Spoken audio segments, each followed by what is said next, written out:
Brazzaville, 65 years later, what are the major stakes to consider? Welcome, ladies and gentlemen, to this enlightening bilingual edition of your discursive program, Global Insight. Today, we spotlight on Congo Brazzaville as we reflect on a significant milestone in the country's history.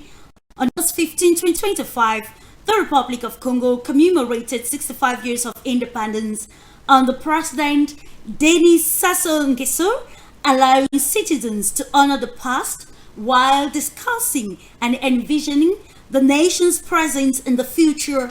Since gaining independence on August 15, 1960, Congo has faced numerous challenges, ranging from civil wars and economic crises, yet the resilience of its people has facilitated notable gross domestic product growth and strides towards international stability, just to name a few. In revisiting the August 15, 2025 event, we will dive during this discursive program into themes highlighted in President Denis Sassou Nguesso's recent speech, emphasizing the importance of unity as a foundation for development. In a world marked by geopolitical tensions, among others, it is crucial to find strength in shared identity for the betterment of the entire country. We will, however, explore Congo's shifting diplomatic landscape, from historical ties with France to burgeoning relations with global peers, including China and Russia. While Congo boasts a high GDP of more than its neighboring countries, highly balanced foreign policy, the presence of French, this can be actually evaluated in the presence of French, US and military forces that actually took part in the parade in the country on August 15 during the Independence Day celebration and the commemoration of our reliance on oil is a major challenge for the country, and other challenges we are going to analyze during this discursive program. And of course, we ask the question, what is the way forward towards facelifting the economic trajectory of Congo Brazzaville? Our esteemed panel will, however, unravel the complex challenges and opportunities that lie ahead for Congo Brazzaville, ensuring that we grasp the authentic narratives of the country beyond external perceptions. To note that the country is gearing towards elections come 2026. Stay tuned with us on this bilingual edition. Hello, Fabrice. Merci d'être avec nous, mesdames, messieurs. Bienvenue donc à cette édition bilingue, éclairante de Global Insight. Aujourd'hui, nous mettons effectivement en avant, en lumière le Congo-Brazzaville, tout en réfléchissant à une étape importante de son histoire. Le 15 août dernier, la République du Congo a donc célébré 65 ans d'indépendance sous la présidence de Denis Sassou Nguesso, permettant aux citoyens d'honorer le passé tout en discutant du présent et de l'avenir de la nation. Depuis son indépendance, le 15 août 1960, le pays a fait face à de nombreux défis, notamment des guerres civiles et des crises économiques. Cependant, la résilience de son peuple a permis une véritable croissance notable de son produit intérieur brut et des avancées vers la stabilité internationale. En revisitant l'événement du 15 août 2025, nous plongerons dans les thématiques, dans les thèmes soulignés dans le discours récent du président Denis Sassou Nguesso, mettant l'accent d'ailleurs sur l'importance de l'unité comme fondement du développement. Dans un monde marqué par des tensions géopolitiques, il est crucial de trouver de la force dans une identité partagée. Nous explorerons le paysage diplomatique en mutation du côté du Congo, des liens historiques avec la France, aux relations croissantes avec les puissances mondiales comme la Chine et la Russie. Bien que le pays affiche un PIB plus élevé que celui de ses voisins, une politique étrangère équilibrée, la présence des militaires français, américains et russes dans le pays lors de la commémoration, une dépendance excessive au pétrole et d'autres défis demeurent des préoccupations pressantes. Alors, quelle en est quel peut être donc l'avenir de ce pays cher au cœur de la SMAC. Notre panel estimé déchiffrera avec vous les défis donc complexes et les opportunités qui se présentent au Congo-Brazzaville, veillant à ce qu'effectivement nous saisissions les récits authentiques du pays au-delà des perceptions externes. Restez à l'écoute. Juste après la transition, nous allons découvrir avec vous, Clarisse, le panel qui nous accompagne. Bienvenue à toutes et à tous.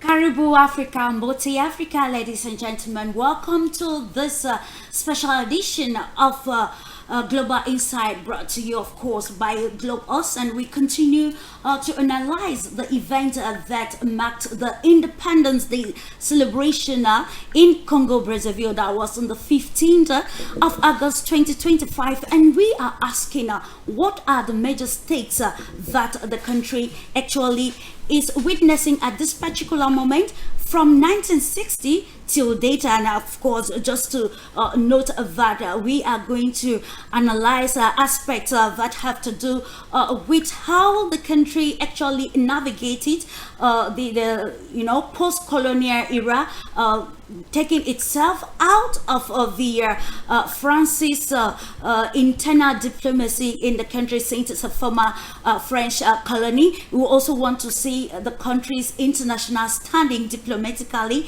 and the great strides that Congo Brazzaville has recorded under the leadership of Denis Sassou Nguesso, and of course wanting to ask the question, what is the way forward as the country works towards writing a new trajectory that will be very favorable and beneficial to the people of Congo. With you, Fabrice, it is imperative that we not only analyze independence, but then we see how it has been contextualized with the present day narratives regarding Pan-Africanism, multilateralism, and I think that those are some of the key terms that President Denis Sassou Nguesso highlighted during his speech to the nation marking the Independence Day ceremony. Oui, ça sera donc avec nos invités qu'on va rapidement découvrir.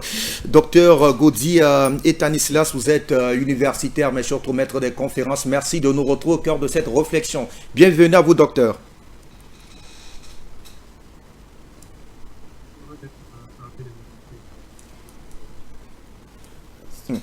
On espère que eh bien, la liaison sera parfaite avec vous. Monsieur Chani Gué, vous êtes acteur politique au Congo-Brazzaville, mais surtout économiste. C'est un réel plaisir de vous avoir avec vous. On va d'ailleurs évaluer notamment ces indicateurs économiques qui ont pignon sur rue du côté de votre pays, le Congo-Brazzaville, et éventuellement évoquer l'avenir en termes économiques du Congo-Brazzaville. Bienvenue à vous. Ouvrez votre micro, Chani. Je disais merci beaucoup. C'est un plaisir d'échanger sur cette thématique avec vous. Je vous remercie beaucoup. Merci. Allez, on reste avec vous en attendant certainement de faire le point avec Dr Godi. Alors, la journée de vendredi dernier, elle était une journée au-delà de l'aspect de la célébration. C'est une journée symbolique qui marque véritablement un tournant historique, un tournant politique de votre pays dans la quête de sa souveraineté, une quête de la souveraineté qui est plus ou moins consolidée avec le président Denis Sassou Nguesso. On y reviendra de fond en comble. Mais vous, en tant que Congolais, comment on a vécu et célébré notamment ce 65e anniversaire d'indépendance du pays? Merci beaucoup. Ces 65e année d'indépendance ont été célébrées avec faste et ferveur auprès des populations, parce que, rassurez-vous, c'est pas donné, c'est pas donné d'exister pendant 65 ans et puis de remarquer toutes les prouesses que l'on remarque dans le pays. Et voilà, les populations ont reçu avec gaieté, avec ferveur, n'est-ce pas, cette fête. On l'a passée dans une ambiance beaucoup collégiale. Merci beaucoup. Docteur Gaudi, on ne sait pas si la liaison cette fois-là rétablie avec vous. Vous également, vous êtes actuellement à Brazzaville, certainement, et vous avez, tout comme tous les citoyens congolais, accordé une attention particulière à cette journée de vendredi dernier, qui était quand même une journée chargée d'émotions du point de vue politique, géopolitique. En tout cas, ça allait quasiment, le pays s'est quasiment arrêté pour tenter de revisiter, on va dire, son histoire avec la colonisation, son histoire avec la France, mais surtout continuer à célébrer cet idéal qu'est l'indépendance. Quelle émotion, quelle sensation 65 ans après, on a un enfant qui a déjà grandi, qui semble désormais prêt donc à laisser, à léguer un héritage à la postérité. Ok, je pense que 65 ans déjà au Congo, c'est l'âge de la retraite. Lorsqu'on a 65 ans déjà, on sait que déjà c'est déjà la retraite qui est retraite. Ça veut dire que déjà vous avez eu le temps de préparer toute la vie de la retraite. Je pense que ça a été un moment fort, comme l'a dit tout à l'heure notre collègue Nguyen, parce que 65 ans, les gens ont eu le temps de défiler. Mais au-delà de ce côté festif, il faut plutôt voir le côté de l'héritage des 65 ans, parce que c'est vrai qu'aujourd'hui, on parle des indépendances, parce que 65 ans après, on se dit, est-ce que réellement nous sommes indépendants ou nous ne le sommes pas? Parce que on l'a vu déjà, si on peut revisiter un peu notre histoire, de voir que l'indépendance, ce n'est pas quelque chose que nous avions mérité, c'est quelque chose que la France a eu à donner aux Congolais, parce qu'on le voit, tout le processus de colonisation, c'est De Gaulle qui sert comme de père d'indépendance. Donc c'est lui qui décide le calendrier, à quel moment on pouvait avoir cette indépendance, le 15 août. Et on se dit aujourd'hui, 65 ans après, qu'est-ce qui reste? Et parce que lorsqu'on y regarde tout ce qui est côté festif, qui cache un peu beaucoup de problèmes, puisque vous avez parlé des enjeux, qui plus les enjeux socio-économiques où les gens sont là, ils sont des retraités, ils n'ont pas de l'argent, les jeunes attendent de l'emploi, les fonctionnaires attendent de l'argent, ainsi de suite. Ça pose un problème pour dire, est-ce que le côté festif, en voyant les gens défiler, ça peut traduire beaucoup de choses visiblement, mais ça peut aussi cacher un malaise social qui peut, pour ne pas se traduire devant tout le monde. Je pense que tout le monde a fêté, parce qu'on a eu, comme on l'a vu un peu dans la rue, le défilé, tout le pays était mobilisé autour du défilé. Je pense que ça a été un moment clé, un moment aussi important. Et puis je pense qu'on pourra revenir tout au long de cette émission sur les 65 ans, qu'on peut retenir de l'héritage de cette indépendance, qui a été une indépendance politique. On verra aujourd'hui avec les collègues comment est-ce que nous pourrons décrypter cela. Docteur Gaudi, je reste avec vous. Le Congo n'est pas un cas isolé. La marche vers la décolonisation est un véritable combat qui s'impose aujourd'hui à tous les pays. Mais 65 ans après, est-ce qu'on ne se dit pas jusqu'ici, il y a eu des démarches, il y a eu un engagement de la part de l'État central à l'effet donc de s'émanciper finalement de cette prédation coloniale qui, elle, veut faire feu d'ailleurs de tout bois pour continuer à rester à l'effet de continuer effectivement à profiter de cette rente mémorielle qui enrichit aujourd'hui effectivement la métropole. Est-ce que rien n'est fait de votre point de vue pour essayer effectivement de s'émanciper de ce diktat colonial, de cette emprise même qui, bien entendu, maintient nos pays dans une forme de pauvreté assez accablante? Je pense que le processus que nous avons vécu, c'est que aujourd'hui nous sommes en train de vivre tout le monde partout, c'est le néocolonialisme qui reprend surface, parce que si réellement tout ce que nous pouvons décider vient de la France, c'est-à-dire que l'indépendance qui a été décidée depuis la France, la monnaie est gérée depuis la France, et toutes les responsabilités politiques viennent de la France, et à un moment on se dit, où sommes-nous? Oui, cela ne veut pas dire que nous n'avons rien trouvé. Cela ne veut pas dire que nous n'avons pas bénéficié de la France, parce que l'héritage aujourd'hui, après l'indépendance, on n'est plus le pays de Congo depuis 1960. Alors, parce que hier, le Congo de 1960, docteur, oui, vous dites que les indépendances ont été notamment déclarées sur la base de la volonté de la métropole, ça je vous le concède, mais ne perdons pas de vue qu'il y a eu des graves et une véritable montée du nationalisme à cette époque qui a contraint finalement la métropole à accepter de se retirer, et ce n'était pas des gaietés de cœur, ce qui peut justifier effectivement la montée en puissance de ce néocolonialisme dont vous tentez de dénoncer dans votre prise de parole. En fait, ce qu'il faut peut-être retenir, moi, si vous me permettez, de dire que lorsque nous parlons de l'indépendance du Congo, parce qu'il ne faut pas le processus de la décolonisation à partir de la conférence de Brazzaville, puisque déjà en 1940, la France est occupée, la France se trouve replie dans les colonies, puisque Brazzaville, déjà en 1940, à travers le manifeste de Brazzaville, est considérée comme la capitale de la France libre. 4 ans plus tard, avec la conférence de Brazzaville, où déjà le processus de colonisation est déclaré, on voit que même jusque-là, la France est en train de voir comment forcer les choses, puisque à partir de notamment l'Union française en 1946 et plus tard la loi cadre en 1956, on y voit la France essaie un peu de céder un peu de son pouvoir. Et jusqu'en 1958, avec le référendum constitutionnel, la France est là, c'est De Gaulle qui pilote les manettes aujourd'hui. On a vu jusqu'à la proclamation de l'indépendance, la proclamation de la République, je dirais, le 28 novembre 1958, on y voit toujours la présence de la France.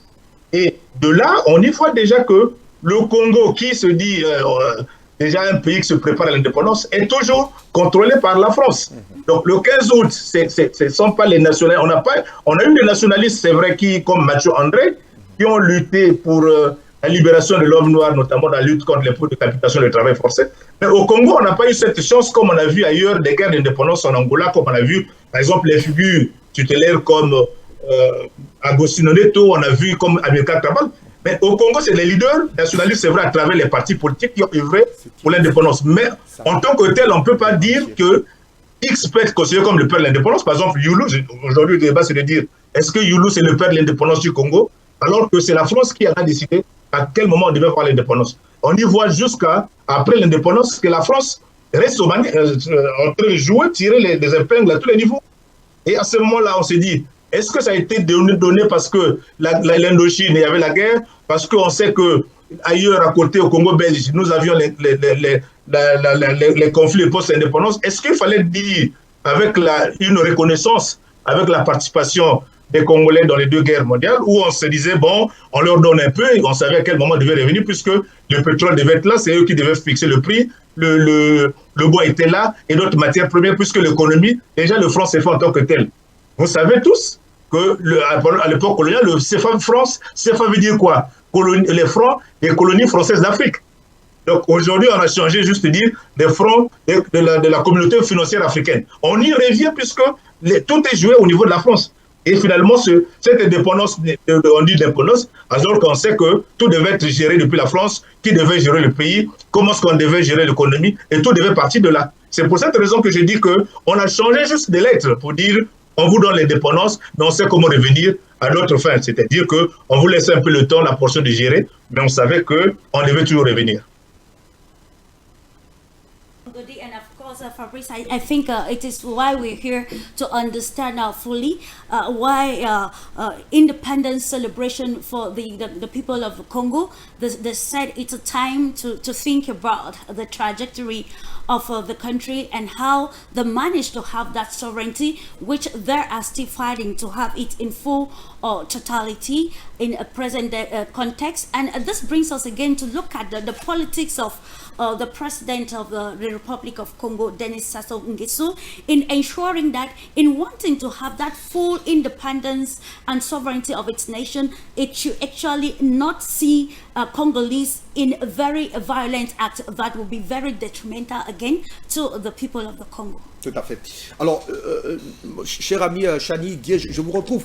Et oui, dans ce que dit ma collègue, il y a quelque chose d'assez fondamental. Elle nous fait quand même remarquer, tout comme Dr Gaudi tout à l'heure le faisait remarquer fort opportunément, c'est qu'au Congo, il y a eu peut-être pas cette vive revendication, mouvement nationaliste pour véritablement remettre à réduire à sa plus simple expression possible eh bien, la puissance coloniale. Est-ce que cela ne permet pas aujourd'hui de pouvoir apprécier à sa juste valeur, j'arrive finalement le leadership du président Denis Sassou Nguesso, puisqu'on va revisiter tout à l'heure sa trajectoire politique, mais surtout ses orientations géopolitiques. On ne va pas revenir sur l'épisode de cette guerre civile de 97 où on avait véritablement une forme d'adoubement de la part de la France à son arrivée aux affaires, mais finalement qui a réussi à s'émanciper de la tutelle française au profit en tout cas d'un monde multipolaire. Est-ce que c'est pas le mérite, tout le mérite ne revient pas à cet homme-là, avoir réussi aujourd'hui plus ou moins à récuser cet héritage colonial qui tient la majorité de nos États, notamment dans la zone CEMAC? Chani Guier, est-ce que nous l'avons? Je suis avec vous. Super. Il y a eu un petit problème technique peut-être. Vous pouvez reprendre avec la question, s'il vous plaît? Alors, on veut, tout à l'heure, on a suivi Dr Gourdi qui faisait effectivement remarquer qu'historiquement, le Congo n'a pas connu un mouvement nationaliste assez fort, assez poussé, comme on l'a vu lors des guerres d'indépendance, qui, de son point de vue, pense que cela aurait, du moins continuera à hypothéquer les dynamiques d'émancipation de votre pays. Mais quand on regarde et on lit les trajectoires politiques du président Denis Sassou Nguesso, qui a plus ou moins reçu un accompagnement de la France lors de son arrivée aux affaires en 97, eh bien, plus de 30 ans après, moins de 30 ans après, on a l'impression, du moins, c'est pas une impression, ce sont des faits, qu'il a réussi à s'émanciper de la tutelle française en ouvrant véritablement son pays à une véritable diversification des partenaires, que ce soit sur le plan politique et davantage sur le plan économique.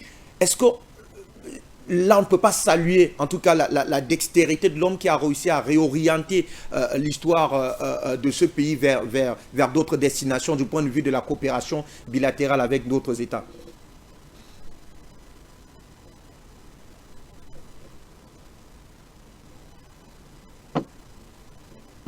Vous me recevez là? Nous vous recevons cette fois.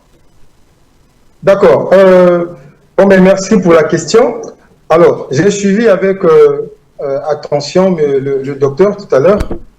Il a soulevé les points tels que, il dit, il y a eu beaucoup de ferveur, c'est vrai, mais il y a eu, c'est une joie qui couvre beaucoup de problèmes et autres. Alors, je voudrais d'abord revenir là-dessus. Vous savez, comme dans tous les pays du monde, hein, le Congo n'est pas exempté des problèmes. Hein? Alors, à entendre parler le docteur, c'est comme si le Congo, c'est un pays qui vit dans une autre planète. Est-ce que le fait que les gens puissent célébrer montre que, finalement, qu'on n'arrive pas à résoudre les problèmes dans le pays? Vous savez, ce problème, moi, je le regarde sous un prisme je le regarde dans deux volets. Il y a un regard de ceux qui pensent que rien n'est fait, les fatalistes, bien sûr. Il y a un autre regard de ceux qui pensent que oui, il y a encore des choses à faire, beaucoup de choses à améliorer, mais beaucoup n'a pas été fait aussi. Il faut accepter. Quand on veut jeter tout ce qui a été fait dans la marée, dans la boue, alors c'est comme si on ne reconnaît pas les efforts. C'est vrai que le Congo a été colonisé par la France, c'est vrai, mais comme vous l'avez dit, monsieur le journaliste, le président de la République, Denis Sassou Nguesso, s'est émancipé de la tutelle en remontant le Congo sur les rails. Mais souvenez-vous, après la guerre du 5 juin, il n'y avait plus d'État. Il n'y avait plus d'État, plus de constitution. Mais le président de la République, Denis Sassou Nguesso, avec son maestria, a fait en sorte que le Congo puisse revenir sur les rails en mettant en place d'abord une constitution. Souvenez-vous aussi, ça fait plus de 25 ans que le Congo est dans une paix sans ambiguïté, sans pareil. Ça, là, ça prouve qu'un homme a travaillé au-delà de toutes les considérations qu'il peut y avoir. Tutelle de la France, colonisation, l'indépendance a été donnée. Oui, on accepte. Mais au-delà de ça, reconnaissez aussi qu'un homme a travaillé, a porté la République sur ses épaules, en remettant la République sur les rails. Des efforts ont été faits. Mais les problèmes ne manquent pas. Les problèmes ne manquent pas. Même dans les pays les plus nantis du monde. Mais allez-y, vérifiez. Les problèmes ne manquent pas. Mais seulement que, vous savez, on a toujours tendance à croire que l'herbe est souvent plus verte chez les autres que chez soi. Mais quand vous allez chez les autres, vous vous rendrez compte que finalement, parfois chez moi, l'herbe est mieux par rapport à chez les autres. Donc, à cette question, au-delà des problèmes qu'il peut y avoir, oui, l'homme a travaillé, il a bâti son pays, il a travaillé, il a remis son pays sur les rails. Aujourd'hui, sur le plan diplomatique, le Congo est présent dans le concert des nations. Et qui ne va pas le reconnaître. Donc tous les conflits ici et là, et qui est médiateur. Mais c'est lui le président de la République, Denis Sassou Nguesso. Donc il faut reconnaître les efforts de l'homme à leur juste valeur. L'homme a travaillé, il continue de travailler, les problèmes ne manquent pas, oui, mais on va y remédier. Merci. Alors, Chani, je reste avec vous pour tenter de comprendre, je ne sais pas si vous me recevez, la question et la réflexion que nous nous posons, essaie de savoir d'abord à quel moment a lieu cette véritable bascule géopolitique et pourquoi beaucoup pensaient effectivement que la proximité du président Denis Sassou Nguesso avec la France devait véritablement permettre à ce que son magistère soit totalement adossé sur le diktat de la France. Mais depuis 2000, on se rend véritablement compte qu'il y a eu une forme d'ouverture économique avec notamment la Chine entre 2000 et 2010. Et bien après 2010, il y a un fort ancrage cette fois-là politique qu'il a pris avec, en s'alliant effectivement avec la Fédération de Russie. Chemin faisant, il y a eu également l'arrivée de la Turquie, fait partie d'ailleurs l'un des rares à cette époque à oser aux côtés du président Paul Biya, à assumer clairement une véritable diversification des partenariats économiques et même politiques au moment où le diktat occidental était encore perché ou alors planait comme une épée de Damoclès sur la tête de nos États. Comment et pourquoi comment et pourquoi le président Denis Sassou Nguesso a véritablement réussi à s'émanciper de la France? C'est la réflexion que l'on voudrait clairement poser cet après-midi. Alors, vous savez, la République du Congo, c'est un État souverain. Et qui être souverain ne veut pas dire qu'il faut s'isoler ou être seul. Et dans sa souveraineté, la République du Congo lie ses partenariats ou des accords avec les États qu'elle juge, donc la République du Congo juge être à même de pouvoir nous accompagner dans l'élan que nous avons, c'est-à-dire l'élan du développement. Effectivement, le président Denis Sassou Nguesso, celle des partenariats ici et là, c'est justement pour confirmer que le Congo, au-delà d'être au-delà d'avoir été colonisé par la France, n'est-ce pas, mais a pu, pendant un moment de son histoire, basculer, n'est-ce pas, vers la liberté pour pouvoir, n'est-ce pas, signer les accords avec qui il veut. Alors, avec la France, on savait, en tous on sait, c'est pas un secret, c'est un secret pour personne. Avec la France, les choses ont été telles qu'elles sont. Mais il a fallu, justement, qu'il y ait des hommes dignes de ce nom pour pouvoir incarner la République, pour pouvoir s'émanciper de la tutelle, comme les gens qui ont fait nos martyrs qu'on connaît tous. Mais le président Denis Sassou Nguesso, comme je disais, c'est quelqu'un qui porte les armes de plusieurs millions d'habitants. Il a sur sa tête cette République. Donc, c'est comme ça que lui, en réfléchissant, en scellant les accords ici et là, il se dit, oui, il faut bien que je puisse m'émanciper parce que la destinée de plusieurs personnes dépend de sa maîtrise, de sa façon de faire. Alors, vous m'écoutez là? Parfaitement, Chani Gué, on vous a bien suivi. On va continuer en tout cas ces échanges avec vous, Clarisse Wadeven. Absolutely. And Fabrice, I want to note that while listening to the two gentlemen talking, analyzing the situation in Congo-Brazzaville, we now come to mind to understand why there is a need for us to write the right narratives for the continent Africa and particularly for Congo Republic. And to note that I think when a country is celebrating independence, Fabrice, it's that moment to highlight aspects like peace, security, because I think this are some sort of catalyst that actually accompany the developmental project that a leader like Denis Sassou Nguesso can have for the country, noting that there's already a 5-year development plan to facelift the economy of the country, a problem that the head of state himself has identified and is already working towards it. There was a meeting of Council of Ministers looking again at this framework for development to see how they can lift the country out of over reliance on oil, to diversify the economy and solve some of these economic hurdles that Dr. Ngodi highlighted earlier on. In December, perspective wanting to get the viewpoints of Congolese going through or navigating the social media platforms of President Denis Sassou Nguesso, you understand that the comments are largely positive. This, according to me and other pundits which I actually interrogated, pertaining the situation in Congo, says the population has a positive view or probably expectations from their president. and this pertains to the different narratives that we hear out there from Congolese themselves.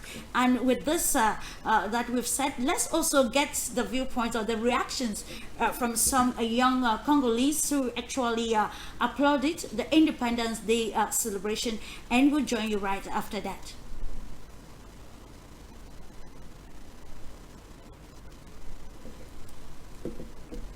Allez, on va prendre, avant de vous retrouver, docteur Goudia, on va prendre un extrait de ces Congolais qui réagissent donc, qui ont réagi à cette cérémonie historique. On parle donc de la célébration des 65 ans d'indépendance du pays.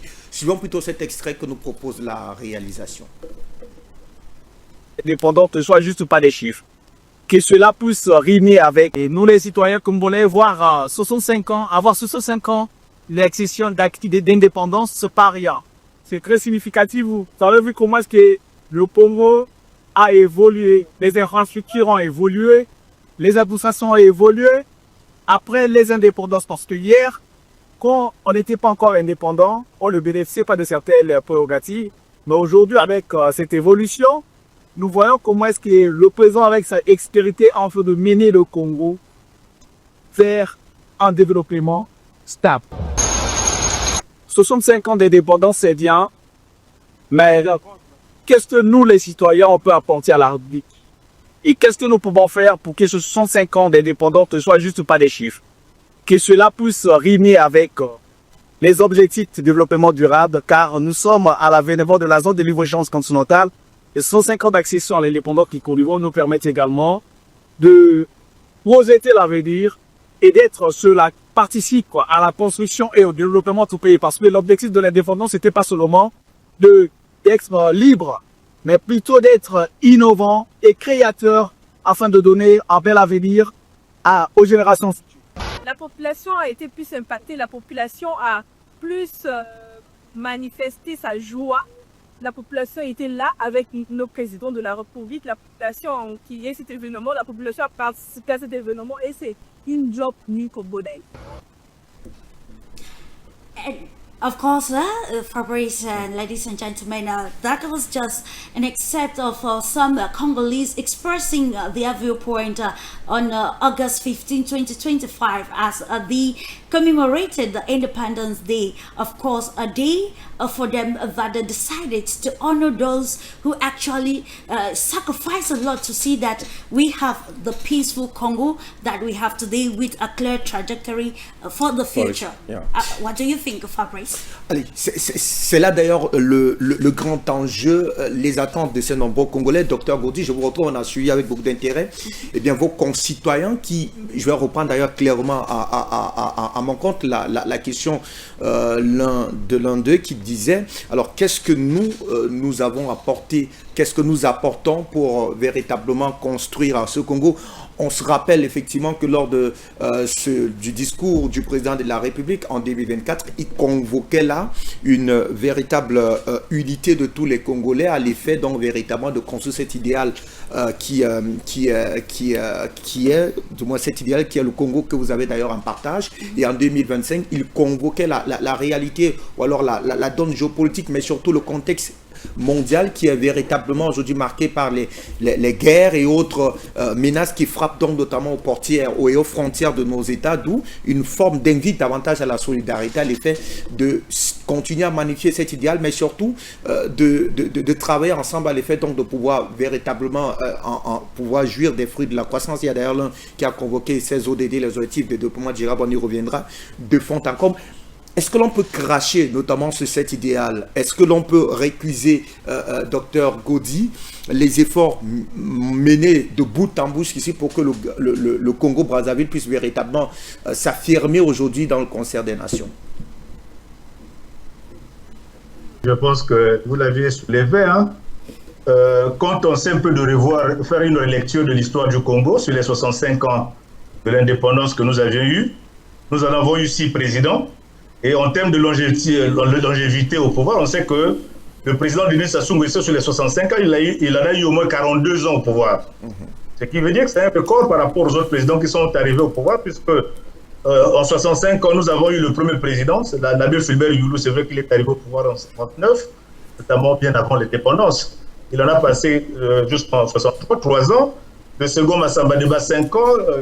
Marie Ngouabi, 8 ans. Et lui, il en a eu 42 ans. Donc ça montre qu'aujourd'hui, s'il y a des efforts louables en termes de diplomatie, ce n'est pas nouveau. Ça ne peut pas surprendre les Congolais parce que pour une personne qui a eu une 4 décennies à la tête, ça veut dire qu'il en a eu à beaucoup faire en termes de diplomatie. Je pense que tout à l'heure, le collègue est revenu sur ça. C'est-à-dire que la diplomatie qui a été orientée notamment, on se souvient dans les années 90 avec la résolution de la crise en Afrique australe, avec l'indépendance d'Angola, avec la Namibie. On en a vu avec notamment la guerre froide, comment est-ce que le président Sassou s'est investi dans le cadre des relations avec la Russie jusqu'à la fin de la période Troïska, puisque avec la fin de la guerre froide, on a vu également les efforts qui ont été menés. Mais cela ne veut pas dire que c'est l'homme qui a tout fait pour le Congo, puisqu'avant lui, il y a eu des hommes qui ont fait les choses. C'est-à-dire que le Congo de 1960 ce n'est pas le même Congo d'aujourd'hui. Il y a eu des évolutions, il y a eu des pays qui ont eu l'indépendance la même année. C'est vrai qu'il y a eu des parcours différents, mais il y a eu aussi des acquis. On reconnaît aujourd'hui qu'il y a eu beaucoup de choses qui ont été menées, mais nous avons encore beaucoup de défis à ménager. Parce que si nous parlons de cette diplomatie, on a vu, c'est vrai que vous avez parlé de cette question que le président a soulevée de la nécessité de la constitution de l'identité nationale, puisque nous le savons tous aujourd'hui que si nous parlons de la construction de l'identité nationale, parce qu'on a été incapable de construire l'État-nation au Congo, puisque depuis l'indépendance, le pays a toujours été marqué par la question de l'instrumentalisation des ethnies, du tribalisme, du régionalisme, des véritables freins à l'unité nationale. Ce sont des éléments qui sont connus et à ce moment-là, ça nécessite la nécessité de faire une lecture de l'histoire pour la mémoire historique. Parce que si nous allons dans les bases de l'ethnicisation, où ce sont les ethnies qui sont instrumentalisées à des fins politiques, où c'est un groupe d'individus qui est responsabilisé pour gérer les affaires parce qu'on appartient à tel département, on est proche de tel système, et ça pose problème, et ça pose un véritable problème en termes de l'unité nationale dont le président a fait allusion. Mais il y a aujourd'hui un besoin récent, 65 ans après. Qu'est-ce qu'on retient? Nous avons besoin, en termes d'héritage, d'aller vers les bases de la cohésion nationale. Parce que lorsque nous parlons de cette cohésion nationale, du vivre ensemble, dont les hommes politiques font du slogan, il y a ce besoin. Et là, je pense que c'est ça ce qui peut nous permettre aujourd'hui de savoir un peu comment ressortir dans le cas de mesures de résilience, dans le cas des décennies de conflits armés que nous avons connus dans les années 90, qui aujourd'hui, il y a encore des cicatrices, et nous avons ce besoin de construire une véritable identité nationale au-delà des frontières linguistiques ou identitaires qui ont été instrumentalisées par les hommes politiques. Donc je pense que le problème n'est pas de juger un homme pour dire que bon, c'est le monsieur qui est au pouvoir, c'est lui qui fait tout. On reconnaît qu'aujourd'hui, qu'il y a des choses, mais il y a beaucoup de problèmes aujourd'hui au niveau national, au niveau social. Quand vous voyez le taux de chômage au Congo, quand vous voyez les questions de précarité, l'accès des populations aux services sociaux de base, ça pose problème pour un pays qui est arrivé à 65 ans de dépendance, où le problème de l'eau, le problème de l'électricité, le problème de route se pose avec acuité presque dans toutes les villes du Congo. Et vous avez un véritable problème. Aujourd'hui, on parle de la tête des ODD, des objectifs de développement durable. C'est vrai que nous tenons vers, puisqu'on est habitué à suivre des solutions dans le cadre des agendas qui sont définis au niveau mondial. Mais il y a un besoin, effectivement, de se regarder, de faire un bilan des 65 ans. Que pouvons-nous tirer de ces 65 ans où nous savons tous qu'en termes d'enjeux, que ce soit les enjeux sécuritaires, nous avons la criminalité urbaine ou la délinquance juvénile qui prend l'ampleur dans toutes les grandes villes du pays, où nous avons des questions de gouvernance électorale qui se posent avec acuité, où la crise est là. Et je pense qu'il y a un besoin, effectivement, de se regarder pour dire 65 ans après, où en sommes-nous et qu'est-ce qu'il nous reste à faire et pourquoi on avance. On n'a pas toujours besoin d'accuser les autres. C'est-à-dire que si les choses ne marchent pas, c'est à cause de la France, c'est non. Si les choses ne marchent pas, ce n'est pas la France qui est à l'origine, ce sont les Congolais qui sont à l'origine parce que les Congolais n'arrivent pas à redistribuer la rente comme il se devait. Et là, ça pose un véritable problème pour dire qu'aujourd'hui, il y a un petit groupe des individus qui tirent profit de ces ressources alors qu'une bonne partie de la population reste dans la précarité totale. Voilà un peu ce que je peux dire à ce moment, sauf que je peux toujours revenir s'il y a d'autres questions ou d'autres précisions à ce niveau. D'accord. Ah, alors, monsieur Chani, je vous retrouve. Et on a achève avec docteur Gaudy. Oui, il y a ce qu'on peut appeler en analyse politique et géopolitique les contradictions secondaires, mais les contradictions principales, nous les connaissons. Le fait que nous ayons des jeunes qui s'adonnent notamment à des pratiques peu orthodoxes, ça c'est visible partout, même aux États-Unis, il y a eu des délinquants qui sont pris en charge au quotidien. Mais nous voulons convoquer des contradictions principales, celles-là qui, ma foi, ne sont parfois pas visibles par l'ensemble des citoyens, mais qui dictent finalement les orientations évoquées tout à l'heure, ces objectifs de développement durable, qui eux-mêmes, parlant de ces objectifs, sont soumis à des agendas géopolitiques qui gouvernent finalement le monde. Et là, je vous retrouve, très cher Chani, puisque on a assuré beaucoup d'intérêt, docteur Gaudy, qui laisserait croire qu'il y aurait des disparités du point de vue social. Là encore, ce n'est pas une particularité congolaise, mais ce que nous pouvons apprécier à sa juste valeur est quand même que le pays soit resté debout dans un contexte d'insécurité transnationale, dans un contexte d'insécurité mondiale. Le voisin congolais, on ne le dit pas pour l'apprécier, est à deux doigts de vivre une forme de sécession, n'eût été notamment la délicatesse du président Félix Antoine Tshisekedi Tshilombo, mais jusqu'aujourd'hui, on voit quand même le président Denis Sassou Nguesso qui continue à manœuvrer à l'effet notamment de permettre à son pays de capitaliser sur cette paix sans laquelle eh bien, aucune construction économique, sociale, politique n'est possible.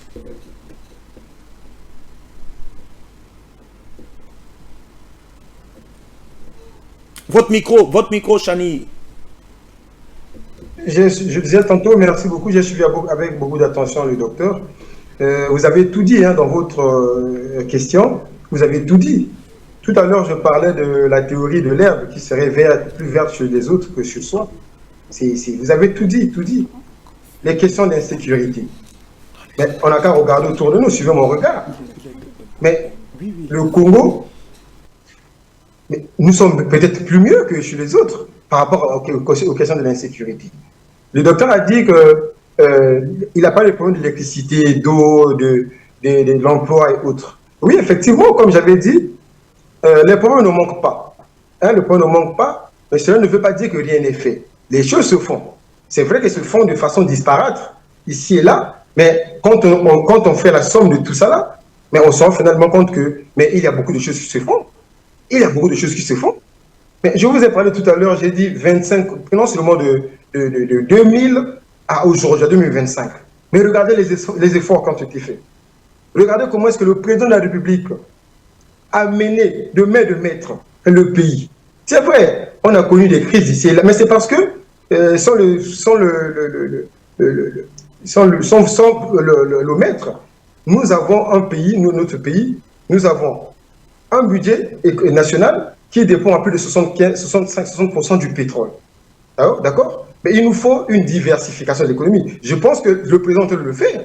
Parce que dans la résolution d'un problème, la première étape, la première chose à faire, c'est d'abord de reconnaître qu'il y a un problème. Quand on reconnaît qu'il y a un problème, ça veut dire qu'on a déjà commencé à résoudre le problème. Vous avez par exemple, avec là je suis dans la diversification de l'économie, avec beaucoup de politiques de présentement, avec dans le domaine agricole, avec les fameux ZAP. Vous voyez comment est-ce que les projets agricoles, n'est-ce pas, naissent dans le pays pour pouvoir, n'est-ce pas, absorber les histoires de famine et autres.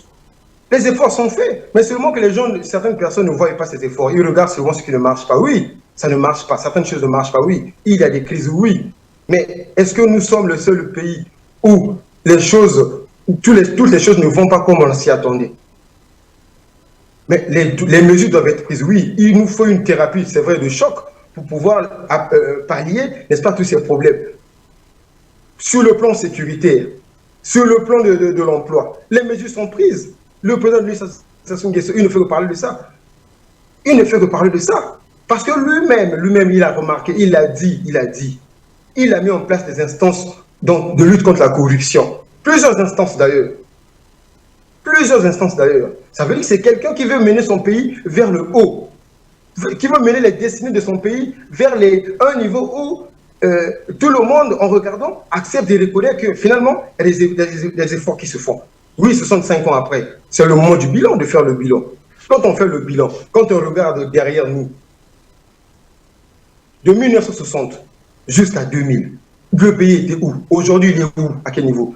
Sur le plan des infrastructures. Aujourd'hui, tous les 12 départements de la République, si je m'abuse, donc 10, communiquent entre eux.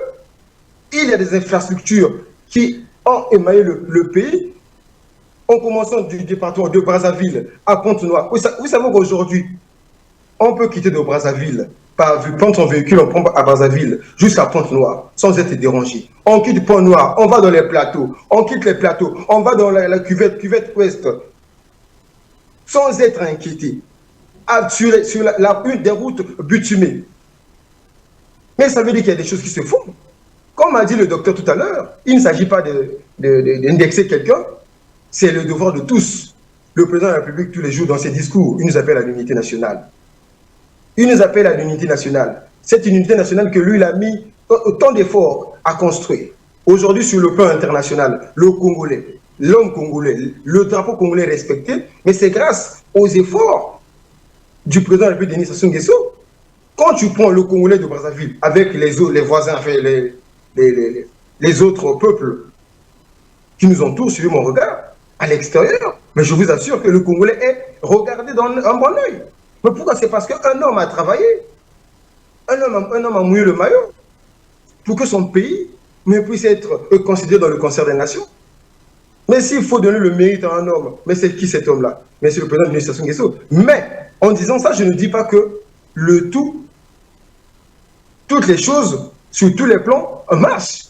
Oui, il y a des plans qu'il nous faut aménager beaucoup d'efforts. Il y a des plans qu'il nous faut apporter une thérapie de choc. Parce que si nous ne le faisons pas, si nous allons dans le sens de nous caresser, alors, rassurez-vous, les choses ne vont pas changer. Mais on a à la tête d'un pays, un homme qui a duré, comme a dit le docteur, qu'il a fait plus d'années que tout le monde, oui, mais si la constitution de notre pays lui donne la possibilité de se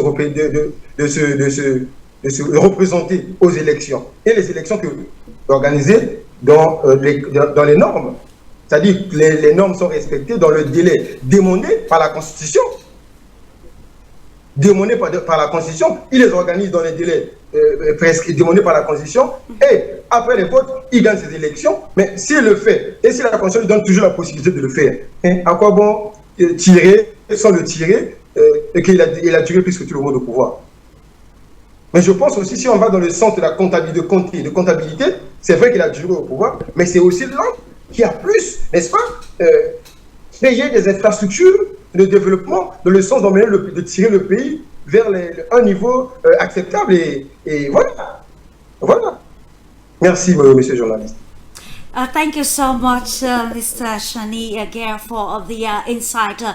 Just to let you know, ladies and gentlemen, that if you are just tuning in, this is Global Insight brought to you by Globus, and we are analyzing the new perspectives. Of course, we are seeing the platform also shifting narratives or narrative shift to understand what is important at this particular moment. Dr. Ngudi, I actually apprehended your preoccupation regarding the fact that the mayhem or the lapses in Congo Brazzaville shouldn't actually be alluded or attributed to France, and I think maybe we did not get to understand ourselves better.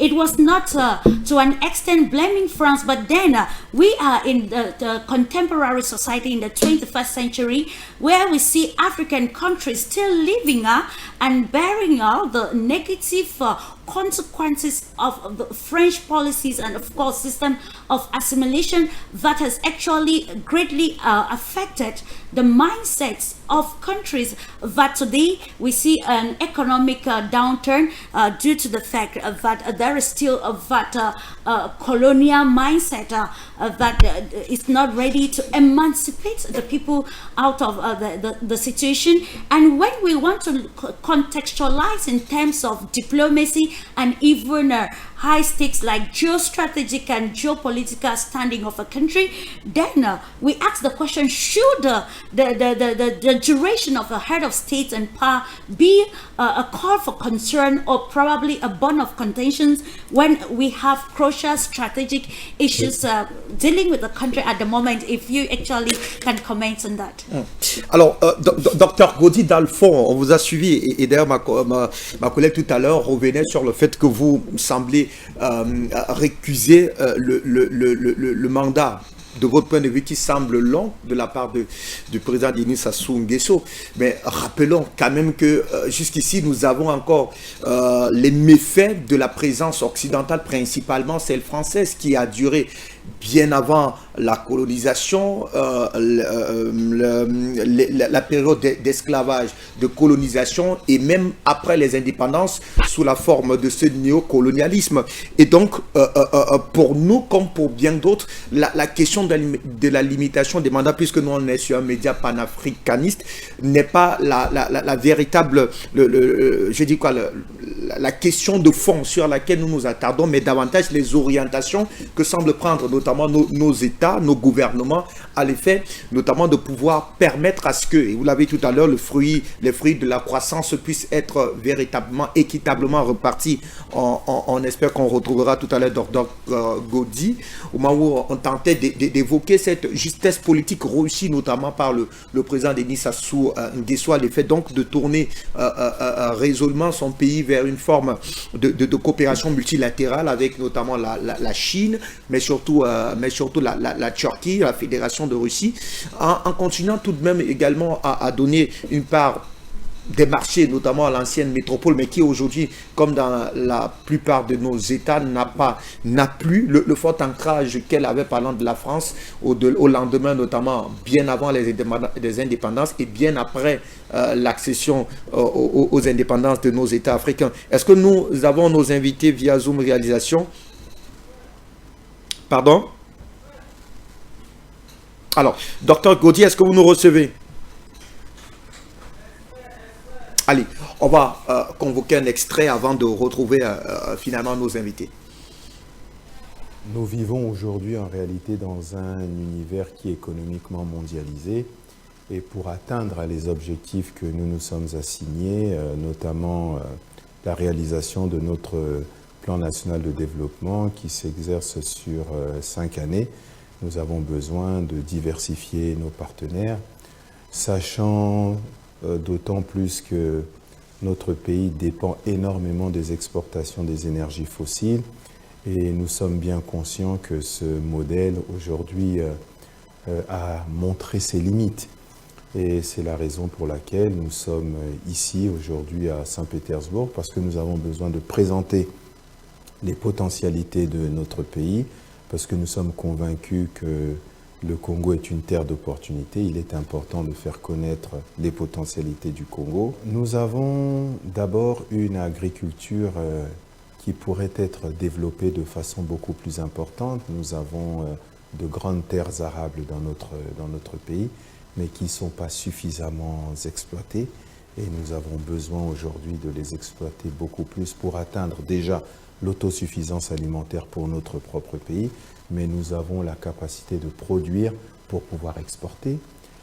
Nous avons des potentialités, je l'ai dit, dans le secteur des énergies fossiles, dans le secteur minier et également dans le secteur du bois. Donc ce sont ces potentialités-là que nous pouvons présenter. Nous pouvons également développer énormément de choses dans le secteur du tourisme, parce que le Congo a énormément de paysages à faire connaître. Nombreux sont même classés au patrimoine de l'UNESCO, mais qui aujourd'hui n'ont pas suffisamment d'infrastructures. Et donc nous avons besoin de développer ces infrastructures dans les zones touristiques pour amener de plus en plus de touristes dans notre pays. Nous avons également des zones économiques spéciales que nous pouvons mettre à la disposition des investisseurs pour pouvoir donc les développer. Donc c'est un certain nombre de choses que nous avons à faire connaître aux différents investisseurs et c'est l'intérêt de notre présence ici à Saint-Pétersbourg.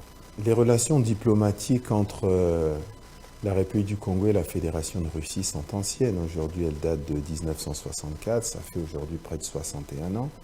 Et en 61 ans de coopération, nous avons eu de belles réussites, il faut le dire.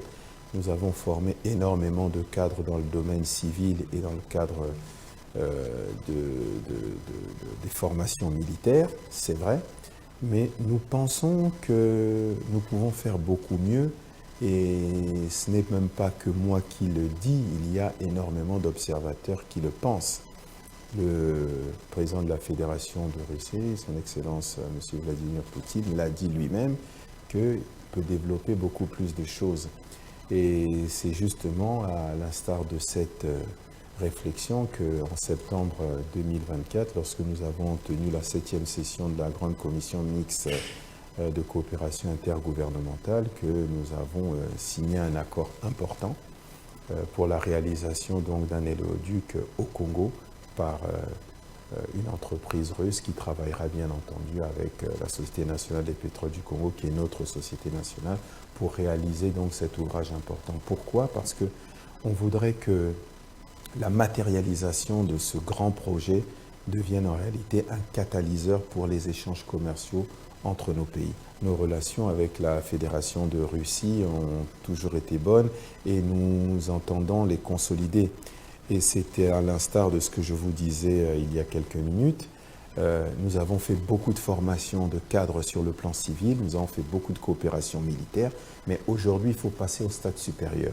Nous voulons intensifier les échanges commerciaux, nous voulons continuer à identifier les secteurs porteurs, nous voulons faire en sorte qu'il y ait beaucoup plus d'échanges entre les investisseurs des deux pays et nous voulons également augmenter les investissements parce que tout cela fera en sorte que nous ayons beaucoup plus de valeur ajoutée, nous allons faire de la création de richesses et nous voulons vraiment mettre la diplomatie économique au cœur du développement de nos États. Bon, déjà, l'Université des Mines, c'est un secteur où nous avons besoin d'expertise parce que je rappelle quand même que le Congo est un pays pétrolier et c'est également un pays qui dispose d'un certain nombre de ressources minières qui ont besoin d'être développées. Et nous avons besoin donc de cette expertise, mais nous pensons que la coopération peut être beaucoup plus large dans d'autres secteurs, dans le secteur agricole où il y a un certain nombre de sociétés russes qui proposent leurs services et nous allons bien entendu regarder dans quel... Allez, docteur Godjan, on vous retrouve. Là, on avait un extrait du ministre congolais de la coopération internationale qui saluait d'ailleurs les bonnes relations, c'était en 2024, avec la Fédération de Russie et mettait d'ailleurs en avant, du moins faisait d'ailleurs la véritable promotion de ce partenariat public-privé entre de la République démocratique du Congo à la suite notamment de l'annonce du président Denis Sassou Nguesso, qu'il était d'ailleurs prêt à renforcer les bonnes relations avec certains pays, notamment la Fédération de Russie. Jusqu'ici, vous avez semblé convoquer un ensemble de faits qui sont, de votre point de vue, moins réluisants dans la réelle politique locale. Mais est-ce que, lorsque nous convoquons notamment la dynamique multilatérale ou alors l'ouverture du pays vers un monde beaucoup plus multipolaire, est-ce que là, on ne peut pas se satisfaire notamment de la justesse, du tact politique qu'a eu le président Denis Sassou Nguesso à l'effet donc de permettre aujourd'hui à son pays d'être ouvert sur plusieurs fronts avec des orientations, des coopérations internationales assez poussées qui s'adossent notamment sur une nette volonté de vouloir permettre à son pays de bénéficier, en tout cas de pouvoir tirer des bénéfices nécessaires de cette coopération avec certains pays, notamment la Chine qui est aujourd'hui en tout cas le premier partenaire économique avec notre pays. Merci une fois de plus. Je pense que nous ne pouvons pas aujourd'hui, comme je l'ai dit tout à l'heure, recentrer l'histoire d'un pays des 65 ans des indépendances au niveau en ce qui concerne la diplomatie du Congo autour d'un homme. Parce que si nous pouvons nous souvenir de l'histoire déjà depuis 1960, avec l'indépendance du Congo, nous savons que déjà le premier président a orienté la diplomatie du Congo vers la reconnaissance au niveau des institutions internationales. Ça a été vu. Et le deuxième président, Massamba Deba, dans le contexte de la guerre froide, a eu à s'ouvrir à la Chine, parce que les relations avec la Chine datent déjà des années 1963, avec 63-64, avec le président Massamba Deba. On sait que depuis 1964, on a eu beaucoup d'investissements des Chinois qui sont venus, qui ont construit beaucoup de choses au Congo. Et avec l'avènement du président Marine Ngouabi, on sait que nous avons eu les débuts de coopération avec l'URSS à l'époque, devenu Fédération de la Russie. Donc, le président Sassou Nguesso a fait consolider les acquis de ces accords, de ces relations que nous avions déjà eues depuis l'indépendance, que ce soit avec la Russie, avec la Chine. Et cela ne veut pas dire que nous allons remettre en cause un peu les acquis, notamment dans la consolidation des relations. C'est vrai que le contexte bipolaire qui a changé, devenu aujourd'hui avec les États-Unis et la Fédération de Russie, le président ne fait que consolider ses acquis. Parce que, contrairement à ce qui se passe un peu ailleurs, on voit un peu la présence russe qui s'affirme, un peu on a vu dans les États du Sahel ou encore en Centrafrique, on y voit. Mais le président Sassou Nguesso essaie un peu de manager un peu cette forme de réalité pour la politique pour se voir en ce qui concerne les intérêts des Congolais, puisque nous avons des relations avec les États-Unis, avec la Fédération de Russie, avec la Chine, avec la France, et il y a de nouveaux partenaires qui arrivent, que ce soit dans ceux des BRICS, que ce soit avec la Turquie ou d'autres États qui viennent. Mais cela ne veut pas remettre aussi en cause avec la France, parce qu'aujourd'hui, avec la France, nous y sommes toujours. Et récemment, nous nous souvenons qu'il y a eu au niveau africain des accords qui avaient été signés avec le Rwanda, donc un pays de la sous-région, de la CSF, bien que je parti. Et donc, nous n'y voyons pas de mauvais œil cette ouverture, mais c'est une consolidation des relations. C'est à nous de vouloir voir comment tirer profit, comme l'a dit M. Gué tout à l'heure, que le Congo, c'est un État souverain, on peut savoir avec qui s'allier en fonction de ses intérêts. Donc aujourd'hui, ce serait que pour nous de dire, c'est vrai que la Russie, ce n'est pas aujourd'hui que ça a commencé, on a commencé depuis très longtemps, et nous sommes heureux de voir que c'est des relations qui se consolident, mais pourvu que c'est à l'intérêt des Congolais, puisque cette ouverture-là permet notamment au Congo de renforcer la diplomatie. Donc voilà un peu ce que je peux dire à ce niveau, puisque c'est vrai qu'au niveau local, on en a parlé, mais dans le cas de l'ouverture du Congo, on y voit que le Congo aujourd'hui, par exemple, lorsqu'on voit la diplomatie du Congo, en ce qui concerne la candidature, nous savons tous que le Congo veut présenter un candidat à l'UNESCO. Cela montre que le Congo veut s'imposer sur le plan international. À travers, on a vu les dernières missions du Premier ministre dans certains pays africains pour le soutien de la candidature de notre compatriote, Matoko, qui veut être directeur au niveau de la tête même de l'UNESCO. Ça montre que le Congo veut s'affirmer sur le plan international et même sur le plan régional, puisque déjà, le président Sassou Nguesso est reconnu comme médiateur dans plusieurs crises, et même en Libye, on y voit aussi. Ça veut dire que cette diplomatie devait être consolidée par ces interventions. Donc, je pense que c'est encore beaucoup de choses à faire. On en a dit, mais il nous reste aussi, je pense que les relations avec la France n'ont jamais été remises en cause. Maintenant, de voir un peu, c'est vrai qu'avec ce qui se passe avec les États-Unis, parce que nous savons tous que les Congolais ne peuvent plus aller aux États-Unis, parce qu'il y a eu les États qui ont été sélectionnés. Bon, je ne reviendrai pas sur ces débats, puisque sur le plan international, nous avons tous les raisons. Et donc, l'ouverture du Congo, que ce soit en Afrique, que ce soit en Europe ou en Amérique, je pense que c'est une bonne chose, et que nous ayons un ministère spécialisé qui s'occupe de la coopération internationale au-delà des affaires étrangères. Je pense que ça, c'est aussi des acquis qu'on peut consolider au niveau. C'est la première fois que, dans un premier règne, que nous ayons deux ministres des Affaires étrangères, l'un s'occupant de la coopération internationale et l'autre des affaires étrangères. Allez, merci à vous. Alors, M. Chani, je vous retrouve. La question et la peur, la crainte, d'ailleurs, ressentie dans la démarche du Dr Gaudi, est que oui, il est d'avis comme nous, comme vous, qu'il y a une nette volonté aujourd'hui de vouloir parvenir à une véritable diversification de ses partenaires parlant du Congo. Mais on le sait tous, très cher ami Chani, la diplomatie est véritablement cette porte d'entrée de tout un pays. Lorsqu'on a suffisamment réussi à soigner ces diplomaties, comme c'est le cas aujourd'hui avec le Congo-Brazzaville, d'ailleurs, Dr Godi nous rappelait les différentes dynamiques qui ont cours du côté du Congo. On a vu le président Denis Sassou Nguesso qui était vent debout, en tout cas pour tenter de concilier les frères libyens lors de la crise en Libye. On l'a vu également en action du côté du Tchad, au lendemain de l'assassinat du maréchal Idriss Déby Itno. Il est bien actif, en tout cas, dans les questions géopolitiques qui sont liées notamment avec la région des Grands Lacs. Mais la question de fond est celle de savoir comment faire pour véritablement capitaliser l'ouverture du pays au monde multipolaire.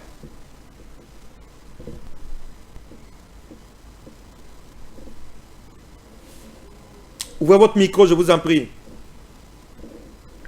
Merci beaucoup. Nous vous recevons. Disons que, merci beaucoup. Merci. À votre question, comment faire pour capitaliser les acquis, hein? C'est ça, si j'ai bien compris votre question. Tout à fait, Chani. D'accord. Effectivement, comme l'a souligné monsieur, le docteur tout à l'heure, le frère tout à l'heure, mais consolider ces acquis-là, ce n'est que par la maestria de celui qui dirige le pays, mais c'est ce qu'il fait tous les jours. C'est ce qu'il fait tous les jours. Au-delà même de consolider les acquis que nous avons eus avec d'autres présidents, il a innové dans plusieurs secteurs. Si aujourd'hui, comme je l'ai dit, s'il faut que je me répète, si aujourd'hui on parle du Congo dans le concert des nations, vous avez parlé des conflits, mais vous avez oublié celui à la République centrafricaine. Il y en a bien d'autres, il y en a plusieurs dont il est intervenu ici en RDC. Vous voyez? Donc c'est quelqu'un, n'est-ce pas, qui est en train de se battre pour que son pays puisse jouer sa partition dans le jeu de ce monde bipolaire qui se dessine aujourd'hui qu'on voit aujourd'hui entre la Chine et les États-Unis.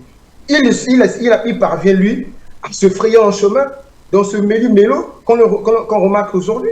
La seule façon de consolider ces acquis-là, c'est effectivement sa façon de faire, l'ouverture. Il a parlé juste tout à l'heure de l'innovation de deux ministères occupant la fonction des affaires étrangères, l'un du partenariat public-privé et l'autre des affaires étrangères. Mais mon frère, le docteur, il est sans oublier que chaque ministre, quand il est nommé, il a un cahier de charges, des missions qui lui sont dévouées. Je pense que c'est à partir de ce cahier de charges que les ministres agissent. Si aujourd'hui, nous consolidons nos acquis diplomatiques, les acquis que nous avons eus, mais je pense que c'est grâce à la façon de faire du président Denis Sassou Nguesso, en mettant en place ces deux ministres, je pense que c'est lui l'entraîneur. Il sait pourquoi il a mis deux ministres, un pour les affaires étrangères, l'autre pour les partenaires publics-privés. Il les a mis en place pour pouvoir peut-être de façon rapide atteindre les objectifs. Les accords que le président signe, le docteur a dit tout à l'heure qu'il espère que tous les partenariats qui nous ici et là, c'est pour l'intérêt de la République. Mais, monsieur le docteur, rassurez-vous.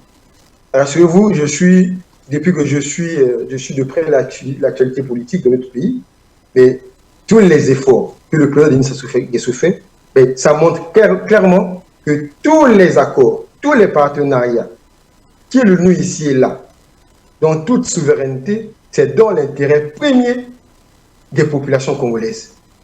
C'est dans l'intérêt premier de la nation. Donc rassurez-vous, cher docteur, le président Denis Sassou Nguesso et le Congo nous les accords pour le bien-être de sa population. Et je pense que c'est de cette façon aussi que lui s'y prend pour pouvoir, n'est-ce pas, tirer le Congo vers le sommet. Merci. Alors, je reste avec vous, Chadi, parce que vous avez en tout cas un véritable penchant sur des questions économiques. Mais comment aussi donc un tel attelage sur le plan local pour permettre effectivement à ce pays de ne plus continuer à dépendre effectivement de son pétrole? On a vu d'ailleurs que les recettes, à plus de 50% des recettes fiscales du pays venaient effectivement de ce pétrole, même si le pays progressivement est en train de diversifier son assiette fiscale et permettre notamment que l'assiette budgétaire locale puisse avoir d'autres sources de revenus. Mais ça reste également une question centrale sur laquelle le président et tout son gouvernement travaillent à l'effet de permettre notamment au pays de pouvoir recevoir ou alors être ouvert à d'autres sources de revenus locales. Ça passe notamment par une transformation locale. Vous avez évoqué tout à l'heure le fait qu'aujourd'hui les capitales soient notamment reliées par des voies de communication qui sont de plus en plus excellentes. Mais qu'est-ce qui doit, de votre point de vue, comment réussir un tel attelage entre cette ouverture à ce monde multipolaire, mais surtout l'attente des objectifs de développement durable sur le plan local, à l'effet de permettre notamment à ce Gabonais que dis-je, à ce Congolais qui est de plus en plus qui est admiratif de cette orientation géopolitique que semble prendre son gouvernement. Mais ça doit également permettre à ce Congolais, aux citoyens lambda, de pouvoir clairement en profiter et de se dire, on avait vu juste de nous orienter vers ce monde multipolaire-là. Alors, vous avez, si j'ai bien compris votre question, elle a deux volets. Premier volet économique. Alors, comment faire pour ne plus dépendre tout à fait, du pétrole à plus de 50%. Des revenus pétroliers, c'est ça. Effectivement, voilà. Si je comprends cette question. Alors, je disais qu'il n'y a pas de recette magique. Il n'y a pas de recette magique. La seule chose à faire ici, c'est de penser à la diversification. C'est une chose que le gouvernement s'attelle à faire déjà. Je vous ai parlé tantôt ici du ministère de l'Agriculture, avec beaucoup de projets mis en place, avec beaucoup d'agences nationales mises en place pour la circonstance. Vous avez les fameux ZAP. Les fameux ZAP, aujourd'hui, rassurez-vous, il y a la transformation qui se fait de façon locale. Le docteur, il sourit, mais il sait de quoi je parle. Il sait de quoi je parle. Il y a la transformation qui se fait sur place pour permettre aux Congolais, justement, de pouvoir se nourrir avec ce qui est produit localement. Avec ce qui est produit localement. C'est sur cette question que je tire mon chapeau au ministre de l'Agriculture qui mouille le maillot. On le regarde tous ici, on voit comment l'homme se démerde grâce au cahier de charges lui confié par le président de la République. Il est dans tout le pays afin de trouver des solutions, n'est-ce pas, aux questions qui minent l'assiette du Congolais. Aujourd'hui, sur le plan, le foufou, le manioc, l'igname, tout est produit localement. Le haricot, le riz, vous voyez, c'est un secteur qui va booster, n'est-ce pas, notre économie nationale. Ça va permettre d'absorber l'expansion démographique parce que ça va favoriser la création de plusieurs emplois. C'est ce qui se fait. C'est ce qui se fait. Plusieurs jeunes aujourd'hui, c'est vrai, le chômage, on en parle encore. Il y a beaucoup de choses à revoir dans ce côté. Il faut des réformes, c'est vrai. Mais il y a, grâce à la politique agricole mise en place par le gouvernement de la République, qui fait que les jeunes aujourd'hui, plusieurs, pas tous, mais plusieurs, trouvent gain de cause dans ce qui se fait déjà. Dans ce qui se fait déjà. Donc, c'est dans ce sens-là, n'est-ce pas? Il n'y a pas de recette magique. La seule chose à faire ici, c'est de diversifier l'économie. Diversifier l'économie en mettant plus d'accent dans le secteur agricole. D'accord? Le secteur agricole. Et certainement élargir l'assiette fiscale, comme vous avez venu de le dire, pour pouvoir, n'est-ce pas, avoir une ouverture dans ce sens. Maintenant, dans ce monde bipolaire, comme vous l'avez dit, comment faire pour que le Congo puisse étirer son épingle du jeu? Mais je dis, le président Sassou le fait déjà si bien. Il le fait déjà bien, dans le sens où il parvient à nager dans ce monde qui ne fait que danser, qui change de camp à tout moment. Parce que j'avais entendu un homme dire que l'Afrique n'a pas besoin des hommes forts, mais plutôt que des institutions fortes. Alors aujourd'hui, on ne sait pas qui a tort, qui a raison. Je veux mon regard. Le monde dit. Tout à fait. Est-ce par des institutions fortes ou par des hommes forts aussi. Absolument. Merci beaucoup. Docteur Gauthier, on vous retrouve après cette lecture faite par d'autres Abichali. Alors là, on évoque donc la volonté de diversifier notamment ces ressources. D'ailleurs, le produit intérieur brut, on a vérifié avant de lancer cette émission, ma collègue et moi, on s'est rendu compte qu'il est bien plus meilleur que certains de ses voisins parlant du Congo-Brazzaville, ce qui laisse véritablement croire que la production de la richesse locale, même si elle n'a pas encore atteint assez satisfaisant, elle est quand même sur une dynamique assez acceptable. Et d'ailleurs, le ministère de l'Agriculture qui est aujourd'hui présenté comme le fleuron de l'économie, si on se sépare en tout cas des revenus pétroliers, est quand même quelque chose de satisfaisant dans la mesure où le gouvernement souhaiterait parvenir notamment à cette autosuffisance alimentaire, même si ça reste parfois une forme de vœu pieux qui n'est pas souvent atteint par les États, mais ça reste quand même une très bonne dynamique. Vous également, quel regard portez-vous autour de ces orientations économiques portées par votre gouvernement? Ok, merci. Je pense qu'il y a beaucoup de choses à dire si on restait là-dessus. Parce que nous savons tous que depuis 1982, lors du plan quinquennal du président Sassou 1 à l'époque, disait déjà bien qu'on devait avoir l'autosuffisance alimentaire d'ici l'an 2000. C'est-à-dire que nous étions en 1982 où on proclamait déjà l'autosuffisance alimentaire d'ici l'an 2000. Et finalement, lorsque nous sommes arrivés en 2000, on n'a pas atteint cette autosuffisance puisque les Congolais n'arrivaient pas à consommer local puisqu'il fallait importer même les produits agricoles. Et nous avons eu une expérience au Congo en termes d'agriculture, le collègue le sait. On a eu le fonds de soutien agricole, on a eu des projets PDRP, PRODER. Aujourd'hui, on parle des AP. Les consommations, c'est minime. Ça. On exporte, quelle est la quantité exportée? Ça ne représente absolument rien. En termes de consommation locale, oui, c'est vrai, ça réduit un peu, ça permet aux Congolais de manger. Mais il y a encore beaucoup d'efforts à faire en ce qui concerne l'agriculture, puisque nous avons des terres qui peuvent être utilisées à ce niveau-là pour le faire. Mais je ne reviendrai pas sur ça, mais je pense que ce qu'il faut peut-être dire, parce que par rapport à la question posée, vous avez posé deux questions. La première question, c'est de savoir un peu comment est-ce qu'on peut sortir de cette dépendance économique liée notamment aux hydrocarbures, puisque une bonne partie des ressources dépend du pétrole. Je sais qu'il en a dit, puisqu'il fallait diversifier l'économie, notamment à travers les autres activités, c'est vrai. Mais il y a aussi cette possibilité de promouvoir les opportunités économiques. Je pense que le Congo aujourd'hui, si on se tient compte de l'actualité avec les Turcs, puisqu'on en a vu avec les minerais de Mayoko, de Moussonji, où déjà on y voit les Turcs commencent déjà à travailler dans Mayoko. Déjà, il y a des opportunités là. Ils vont exploiter le fer de Mayoko. Il y a déjà le chemin de fer qui s'est fait avec les travaux prévus. Il y a des investissements là-dessus. Je pense qu'il faudra continuer avec cette politique notamment de la promotion des opportunités économiques que nous avons dans notre pays, puisque ça fait partie aussi de la diplomatie entre notre collègue André Devoir sous le guide du président Sassou. Mais il y a aussi cette question de la stabilité interne, parce que c'est vrai que on y parle de la paix parce que, pour moi, je dis, lorsqu'on parle de la paix intérieure, ce n'est pas parce qu'il y a l'absence des coups de feu et qu'on peut parler de paix. Parce que la paix, c'est aussi le social. Parce que lorsqu'il y a la justice sociale, on lutte contre l'impunité, contre la corruption, parce qu'on sait quand même que cette impunité y règne toujours, puisque les gens peuvent voler les ressources de l'État. Il n'y a pas d'arrestation parce qu'on fait partie de la cour royale, ou on fait partie de la famille, ou on fait partie des hommes intouchables. Parce que nous avons participé à une guerre où on a participé à une ronde ou quoi que ce soit. Je pense qu'on devait aussi lutter contre l'impunité parce que si on peut lutter contre l'impunité, ça permettrait qu'il y ait une justice économique et chaque Congolais pourrait aussi profiter de ce qui était prévu et que ces fonds qui sont destinés aux individus pouvaient servir à investir pour les jeunes qui sont au chômage.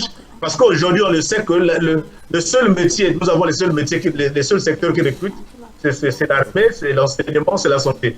Les autres secteurs ne recrutent pas assez. Je pense qu'il faut créer des conditions pour cela. Et avec les partenariats stratégiques aujourd'hui que nous nouons, je pense qu'on l'a dit tout au long de cette émission, il faudra consolider ces partenariats stratégiques pour voir un peu comment est-ce que ces investisseurs, que ce soit des Chinois, aujourd'hui on les voit dans le domaine des routes, des travaux, et aussi ça il faut consolider parce que tout à l'heure le collègue parlait des routes où on sait tous que lorsque vous arrivez dans la capitale économique, parler de circulation à Pointe-Noire, je pense que c'est déjà c'est très compliqué. Je pense que tout le monde sait de quoi je parle aujourd'hui dans la capitale économique. Circuler, ça ne revient pas à n'importe qui avec les embouteillages et avec la qualité de route que nous avions.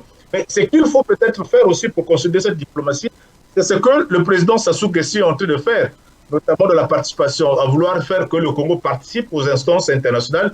Le fait de participer à ces instances, ça ouvre aussi la voie, que ce soit au niveau de l'Union africaine, que ce soit au niveau de l'ONU, que ce soit au niveau de la CAC. On y voit quand même qu'il y a beaucoup de choses. Et je pense aussi que cela va de pair avec l'image, parce qu'il faudrait qu'on puisse valoriser l'image du Congo. Et de temps en temps, on y voit ces derniers temps, c'est vrai que ça fait parfois, pour les Congolais, certains Congolais comme nous autres, ça nous fait souffrir de voir qu'on dépense des milliards pour organiser des conférences internationales, alors qu'il y a des gens comme à l'université qui ne sont pas payés, ils sont à 2-3 mois, ils ne sont pas payés, alors qu'on y prend de l'argent pour inviter des experts qui viennent pour 2 jours, 3 jours, ils sont payés à du coup des millions, c'est des milliards qui sortent, alors que ces fonds pouvaient servir à autre chose. Je pense que c'est vrai qu'on veut valoriser l'image du pays, mais il faudrait consulter la paix sociale, la paix intérieure, et ça va de pair pour que, une fois de plus, les gens puissent voir que ces aspects, ce discours que le président a prononcé lors de ces 65 ans soit un discours vraiment vécu, au lieu que ça soit juste des slogans, puisque nous sommes habitués avec des slogans, c'est les mêmes discours qu'on reprend chaque fois, et l'assiette ne change pas, le quotidien du Congolais ne change pas, et là, ça devient un véritable problème. Et on se dit, où en sommes-nous 65 ans après? Ce qui est certain, docteur Gaudi, est qu'il y a des dynamiques. Je reste avec vous, docteur, qui sont observées dans ce partenariat avec dans cette ouverture de pays au monde multipolaire. On a parlé tout à l'heure de la Chine, qui est devenue le partenaire économique principal de votre pays, le Congo. Mais tout à côté, on parle parfois pas très assez, mais elle est quand même présente dans la Fédération de Russie et accompagne d'ailleurs le pays dans les volets économiques. On parle des nombreuses initiatives qui sont d'ailleurs portées par la Fédération de Russie, parmi lesquelles la construction de nouvelles oléoducs et une éventuelle coopération future dans les domaines notamment de l'énergie nucléaire, des infrastructures numériques, la participation de la Russie à la construction de nouvelles oléoducs, on l'a dit, reliant Pointe-Noire à Brazzaville dans le cadre d'un modèle Build One Operate Transfer où la Fédération de Russie détient une participation de 90%, vise donc à rationaliser l'approvisionnement en carburant, mais surtout à soutenir la sécurité énergétique régionale. La Fédération de Russie qui explore également dans le pays les opportunités dans le domaine de l'économie, cette fois-là numérique, en élaborant des protocoles d'accord visant à améliorer des infrastructures informatiques et des compétences numériques. Et le géant énergétique russe Rosatom, qui a d'ailleurs manifesté très récemment son intérêt à l'effet de soutenir les initiatives du Congo en matière notamment d'énergie nucléaire. Et on parlait, je vous retrouve docteur Gaudi, on parlait de la diversification de l'économie locale. Ça passe également, en attendant votre avis là-dessus, sur la capacité du pays à pouvoir disposer, en son sens en tout cas, de l'énergie, qu'elle soit nucléaire, qu'elle soit électrique de pointe, pour véritablement parvenir à une forme d'industrialisation. Parce que si jamais on a un secteur agricole qui est assez intéressant, la transformation convoque notamment une volonté, la capacité du pays à pouvoir disposer d'une énergie électrique à bon coût, mais surtout de qualité, à l'effet donc de booster notamment l'industrialisation du pays. Alors, quel regard jetez-vous aujourd'hui sur les démarches qui sont quand même celles de la Fédération de Russie qui permettent au pays de pouvoir explorer d'autres domaines de compétences, d'autres domaines d'action qui peuvent absolument permettre d'améliorer les conditions de vie des Congolais? Absolument.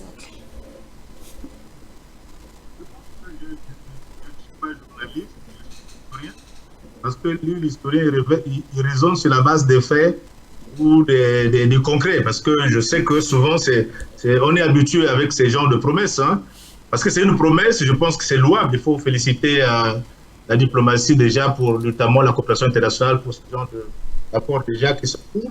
Étant donné qu'il s'agit là des promesses, je pense que on ne peut pas dire quelque chose de plus. Déjà, nous savons tous qu'au Congo, nous avons un ministère qu'on appelle le ministère des EUS, donc le ministère des zones économiques spéciales, où déjà il y a beaucoup de promesses qu'on a vues déjà. Les Rwandais déjà devaient venir. On en a vu ce qui s'est passé. Après, c'est devenu des slogans. Et je pense que de toute façon, ça serait du concret. Parce que d'autant plus que nous savons qu'à la veille des élections, il y a toujours beaucoup de promesses qui sont souvent faites, puisque nous savons tous qu'en 2026, nous aurons des élections. Est-ce que ce n'est pas une manière encore, une fois de plus, de de faire leurrer les Congolais pour dire qu'il y a des opportunités économiques qui s'y présenteront d'ici là, pour qu'on essaie un peu de calmer un peu les gens qui voudraient bien sûr dire bon, on est fatigué de ce système qui ne fait que nos promesses. On espère que cela va se concrétiser. Nous, ne pouvons pas dire le contraire dans la mesure où déjà, ce sont des promesses, comme on le voit déjà aujourd'hui avec les Turcs, qui ont déjà commencé déjà avec les recherches, notamment dans la zone de Bayouko. Et nous y attendons patiemment que ce projet se réalise. Et aujourd'hui, nous ne pouvons pas remettre en compte des choses que les Russes font. Ils sont déjà dans beaucoup de domaines, déjà d'accompagnement, de renforcement des capacités dans beaucoup de choses. Et j'y pense que ce sont des aspects, des éléments qu'il faudra consolider. Bon, maintenant, pour les autres partenaires stratégiques, on sait déjà que pour la Chine, on ne peut pas déjà dire le contraire, puisque nous voyons du concret. Avec les bâtiments, avec les routes, avec tout ce que nous y voyons. Je pense que c'est des éléments qu'il faudra consolider, puisque nous œuvrons pour que ces partenariats stratégiques soient consolidés et que ça ne soit vraiment pas des éléments qui vont passer à côté. Mais pour terminer, je pense qu'un élément qui pourrait nous aider aussi, parce que je l'ai dit tout à l'heure, c'est la question de la lutte contre la corruption. Parce que la plupart du temps, souvent, les partenaires peuvent investir, étant donné que les Congolais, ils pensent toujours le temps à ne pas investir dans ce qui est prévu.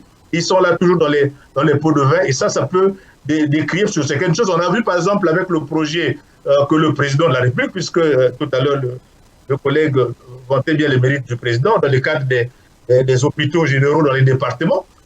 Ce qu'on dit au président, c'est autre chose, sur le terrain, c'est autre chose. On en a vu aussi avec la municipalisation accélérée, où partout, nous avons les éléphants blancs. Et nous espérons que ces projets, qui seront financés par la Fédération de Russie, vont permettre vraiment l'amélioration des conditions que le Congo pourra avoir d'énergie nécessaire. Parce que vous arrivez aujourd'hui dans certaines villes, vous n'avez pas d'électricité, c'est des groupes électrogènes, ça ne permet pas vraiment aux Congolais de pouvoir mener à bien les activités économiques, puisque en parlant de la diversification de l'économie, il faudrait qu'il y ait le secteur informel qui soit aussi mis en avant. Mais on y voit que dans certaines villes, il n'y a pas d'énergie, et ça ne permet pas aux jeunes qui se débrouillent, qui sont dans l'informel, de mener à bien les activités. Donc voilà, c'est des éléments, je pense que c'est des éléments à consolider, c'est des partenariats à renforcer, pourvu que cela se concrétise à travers les réalisations concrètes que nous allons voir d'ici peu. Pourvu que ce ne soit pas des promesses électorales. Opinion vis-à-vis what is happening in Congo Brazzaville, Dr. Ngodi, I think in the same perspective, it is imperative for us to be more practical and pragmatic. Let me say it this way, Fabrice, putting the stakes of the country at this particular moment, and we would love that from the economic perspective, Mr. Shani Geya throws more light on the question which you just directed to Dr. Ngodi, pertaining the involvement of the Russian Federation and some practicality or practical project that the Federation has actually entered that has helped propelled Congo Brazzaville to the present status quo. If actually you understood the question, I think Fabrice, you can maybe elaborate more the question in French for better comprehension for the benefit of millions of televiewers out there. Alors, Shadi, la question de ma collègue, pour faire simple, est-ce que vous également, vous êtes davantage sceptique quant à la volonté de la Fédération de Russie à accompagner efficacement notamment le pays dans sa quête, notamment de diversifier ses ressources économiques? Est-ce que pour vous, ce sont des promesses de campagne, comme l'a laissé entendre tout à l'heure Dr. Koudi, ou alors on est dans du concret? Non, mais il faut comprendre le docteur, il faut le comprendre. Il est dans sa position. Hein, il est dans sa position. Vous savez, c'est très difficile de faire changer d'avis à quelqu'un qui ne veut pas changer d'avis. Et d'ailleurs, on dit, c'est juste une façon de parler. Et le docteur a refusé de voir qu'est-ce qu'on peut y faire. Et effectivement, il a soulevé beaucoup de points, entre autres l'impunité, la lutte, la corruption et autres. Mais tout à l'heure, si vous avez suivi mon speech, depuis que j'ai commencé, je n'ai cessé de dire que le président de la République, Denis Sassou Nguesso, pour ne pas le citer, a déjà montré toute sa volonté que c'est un homme qui lutte contre l'impunité contre la corruption. Vous voyez, dans un pays comme le Congo, petit pays, je peux dire, il y a plus de 2 organes ou 3 organes de contrôle, de lutte contre la corruption. Vous avez l'IGF, vous avez le Conseil d'État, vous avez la haute autorité de lutte contre la corruption. Toutes ces instances se réunissent pour traquer, n'est-ce pas, les corrompus et les corrupteurs. Mais cela nous montre, n'est-ce pas, ça ne montre pas qu'un homme en train de travailler, effectivement, il a la volonté manifeste de pouvoir emmener son pays vers le haut. Mais pour le faire, l'un des chemins empruntés, c'est de lutter efficacement contre la corruption. Mais il a prouvé qu'il est en train de lutter contre la corruption. Il est en train de lutter contre la corruption. Le docteur a parlé de l'impunité. Mais le président avait dit, lors de son discours à l'Assemblée, au niveau du Parlement, il avait dit qu'il n'y a ni des gros, ni des mini-frétins. C'est-à-dire tout le monde, que tu sois gros, petit, parent, quelqu'un de son ethnie, de son village, de l'autre village, mais si tu commets, tu détournes les deniers publics. Mais le travail de la justice, mais c'est s'occuper de ce genre de personnes. Mais ces organes-là sont mis en place pour quoi? Pour justement lutter contre ces personnes. Mais le docteur voit partout, il voit les promesses électorales. Il dit qu'il espère que ce ne sont pas des slogans et autres. Il dit dans plusieurs villes dans notre pays, il n'y a pas d'électricité, il n'y a pas de groupe électrogène. Mais docteur, non, ne dites pas ça. Ne faites pas comme ça. Avant que nous ne passions de 12 à... qu'on ajoute les départements, mon cher docteur. Mais toutes les villes du Congo, à l'exception de 2, excepté 2, toutes les villes capitales, c'est-à-dire les grandes villes de notre pays, sont reliées au réseau électrique de la SNE, de la RKSE. Et vous, ça aussi, vous refusez de voir. Vous refusez de voir. Non, moi, je préfère prendre les choses que le docteur dénonce ici. Je ne le mets pas d'ailleurs dans le lot de ceux qui ne veulent pas voir, le lot de ceux qui ont décidé de voir le verre à moitié vide. Je pense qu'on prend tout ce que le docteur cite, comme étant des mots, mettons ça dans les choses qui ne sont pas encore réalisées. Même si dans ce qu'il dit, il y a beaucoup de choses qui sont déjà faites. Il y a beaucoup de choses qu'on a déjà réalisées. Il dit que le partenariat avec la Russie, il espère que notre façon de faire, c'est-à-dire de toujours attendre des dividendes, c'est-à-dire des pourcentages sur les projets, ne fasse fuir les investisseurs. C'est comme si il y a des enfants, tu as des problèmes dans ta maison, quelqu'un a une personne qui se présente qui dit « Je peux t'aider, par exemple, en échange de quelque chose ». À faire scolariser des enfants, tu dis non, mes enfants là, si tu fais ça, ils ne vont pas dans l'école, ils n'aiment pas l'école. Mais non, ça c'est pas le patriotisme, monsieur le cher docteur. Hein? Il y a beaucoup de choses qui sont déjà faites. Moi, je pense que la Fédération de Russie, depuis fort longtemps, nous a déjà montré qu'elle est à même de pouvoir nous accompagner. De pouvoir nous accompagner dans la quête, dans ce travail que le président de la République, Denis Sassou Nguesso, bien avant lui, d'autres personnes ont le travail qu'ils ont commencé à faire, de mener le Congo vers les hautes dimensions.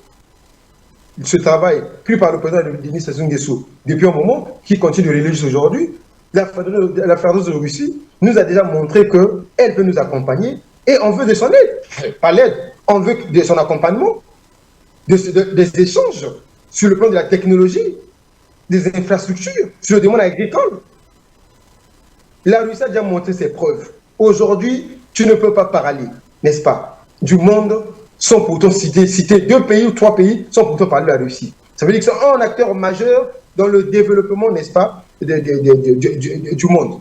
Donc nous acceptons, on sait que je sais, moi, et ceux qui m'entourent et ceux qui sont avec moi, plusieurs personnes, nous savons que la Russie c'est un bon partenaire, raison pour laquelle le président Denis Sassou Nguesso, dans sa façon de faire, dans sa maestria, a toujours, n'est-ce pas, regardé la Russie comme étant un ami, même si on sait que dans le concert des nations, il n'y a pas d'amitié, il n'y a que des intérêts qui priment. Donc le président de la République, Denis Sassou Nguesso, de sa façon de faire, il sait que le Congo tirera, n'est-ce pas, son épingle du jeu en s'alliant aussi avec la Russie, même avec d'autres partenaires aussi. Donc, cher docteur, je vais t'appeler justement à revoir tes positions, hein, même s'ils ne sont pas forcément à l'ouest. Hein. Je dis que ce sont des bonnes propositions, mais nous allons prendre ça et mettre ça dans le compte des choses qui ne sont pas encore faites. Vous avez vous-même soulevé ici le fait qu'on ait construit des hôpitaux dans 12 départements de la République. La volonté est là. La volonté est là. C'est vrai qu'il y a quelques brebis galeuses qui ne marchent toujours pas dans le sens de la marche, mais rassurez-vous, ils sont tout de suite appréhendés et remis à l'ordre. Je ne fais pas l'apologie de l'homme, hein, de l'homme Sassou Nguesso, je parle des faits. Je parle des faits. Je parle des choses concrètes, des choses qui réalisent, que nous voyons. Que nous voyons. Tous les départements de la République, à l'exception de 2 départements, je disais tantôt, sont reliés au réseau électrique. Le docteur ne va pas me contredire dans ce que je suis en train de dire. Le docteur ne va pas me contredire. Le président de la République s'attelle à diversifier l'économie de la République. Le docteur ne va pas me dire. Il a parlé des fameux, beaucoup de projets qu'on a connus avant qui n'ont pas fonctionné. Mais est-ce que si tu as 2 enfants, tu as scolarisé un enfant qui n'a pas réussi dans les études, donc tu vas refuser de scolariser l'autre parce que l'aîné n'avait pas réussi? Non. On va toujours prendre des projets. Toujours prendre des projets, mettre en place des projets dont le but d'améliorer, n'est-ce pas, les conditions de vie de la population. Merci beaucoup, j'ai dit. So much, Mr. Sharney, for that, which is quite very practical. What is the way forward? We are now in the 21st century with new dynamics, new perspectives. What is the way forward to bring Congo to where you want, Dr. Ngodi? And I think it is going to be some sort of a concerted effort coming from both political actors, civil society, and even those who do not really probably pertain to political parties. And it brings us, Fabrice, to the vision of Africa in the contemporary society, Pan-Africanism, which is being fostered through this ideology of Ubuntu. And we see that countries across the continent have realized the mission and vision for the continent to be able to reach this total sovereignty in every form: political sovereignty, economic sovereignty, and even let's call it diplomatic sovereignty. And I think South Africa is already making some strides, given the way the country is maybe reacting to the diplomatic feuds concerning the United States of America. And it brings us again to underline the spirit of Pan-Africanism, to understanding if Congolese, particularly Dr. Ngodi, has understood the present dispensation which is being championed by the Sahel states. We are talking Mali, Niger, and Burkina Faso, all to ensuring the total sovereignty of African states. Fabrice, what do you think about this? Je suis tout à fait d'accord avec vous, d'autant plus que dans son discours d'ailleurs à la nation le 14 août dernier, le président de la République, Denis Sassou Nguesso, a déclaré, je cite, « Notre pays a accédé à la souveraineté internationale au moment où les pères de l'indépendance africaine avaient placé leur combat sous les idéaux prônés par le panafricanisme. Notre pays a adhéré à cette vision dès le départ en soutenant les mouvements et les luttes de libération en Afrique. Les générations montantes, celles présentes, devraient donc prendre le flambeau du panafricanisme pour pérenniser cette dynamique d'intégration pour une Afrique ayant des atouts considérables pour son développement et qui atteint d'ici 2050 2 milliards d'habitants majoritairement jeunes. Alors, docteur Ngodi, le président de la République appelle dans ces générations récentes, du moins celle cette génération montante, j'y arrive, qui devrait prendre le flambeau du panafricanisme. Et tout à l'heure, ma collègue a convoqué cet idéal qui est aujourd'hui porté notamment par ce que nous appelons l'AES, qui veut d'ailleurs s'affirmer à tout point de vue. On parlait tout à l'heure des réalités économiques du pays, mais comment articuler une véritable vision économique locale lorsqu'on n'est pas adossé sur une monnaie que l'on semble maîtriser? Aujourd'hui même, on voit comment les pays de l'AES sont en train de manœuvrer pour essayer de sortir totalement de cette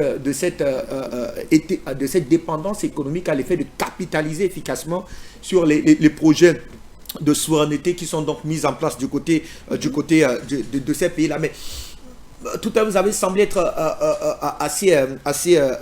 je dis ça comment? I don't know if we can call it Ouais, really too pessimistic, oui, threatening Ouais. the new realities of the African continent. Tout à fait, mais je vais revenir sur la peur qu'il a eue sur les projets, voilà, les projets convoqués par la Fédération de Russie du côté du Congo-Brazzaville. Mais est-ce que l'exemple, Dr Gaudi, avec de coopération entre l'AES et la Fédération de Russie aujourd'hui, si on prend ne serait-ce que le volet sécuritaire, est-ce qu'il ne parle pas aux Congolais quant à je vais dire ça comment, quant à la capacité qu'a la Fédération de Russie à accompagner efficacement ses partenaires à travers le continent?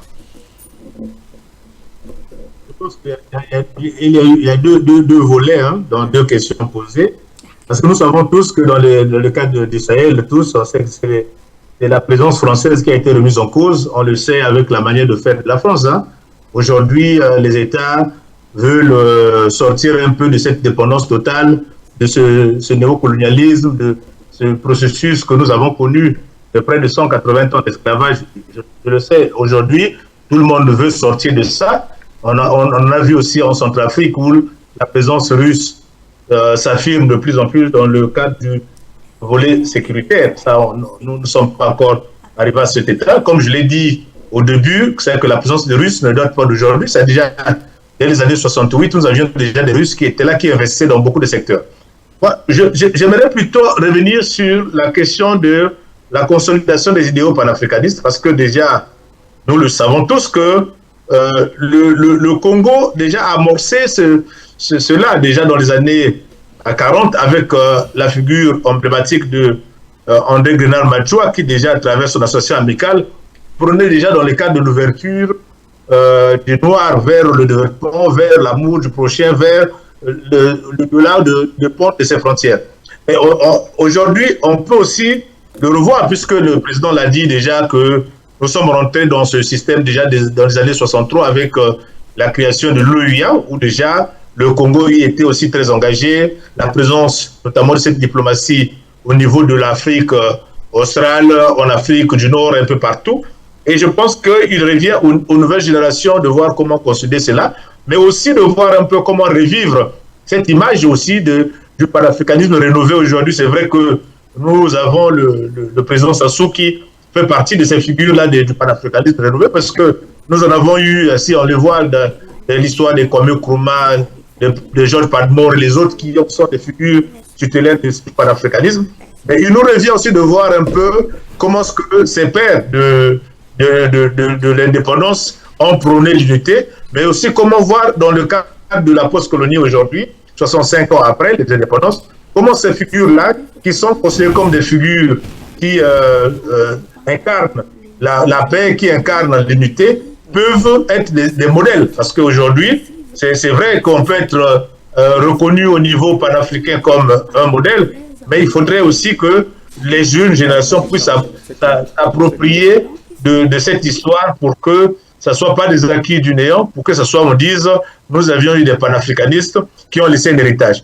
Ben, maintenant, à ce moment-là, il nous reviendra, parce qu'aujourd'hui, on ne peut pas faire le bilan pour voir, parce que nous, les historiens, nous ne pouvons pas écrire l'histoire d'un pays en se focalisant sur les œuvres d'un individu ou d'une personne sur la base des infrastructures. Mais il faudra quand même qu'on reconnaisse les mérites de ceux qui sont passés avant, ce qui a été fait, ce qui n'a pas été fait, ce qui reste à faire. Je pense que là aussi, il y a beaucoup de choses. Mais pour revenir pour le dernier moment, je pense que le collègue tout à l'heure est revenu sur les questions de l'impunité. Je pense que c'est une question qui est réelle. C'est vrai que nous avons beaucoup d'organes qui luttent contre la corruption. On y voit sur le terrain, pratiquement, ce sont les enfants d'eux, ce sont les gens intouchables qui sont là, qui volent aux yeux, aux yeux de tout le monde.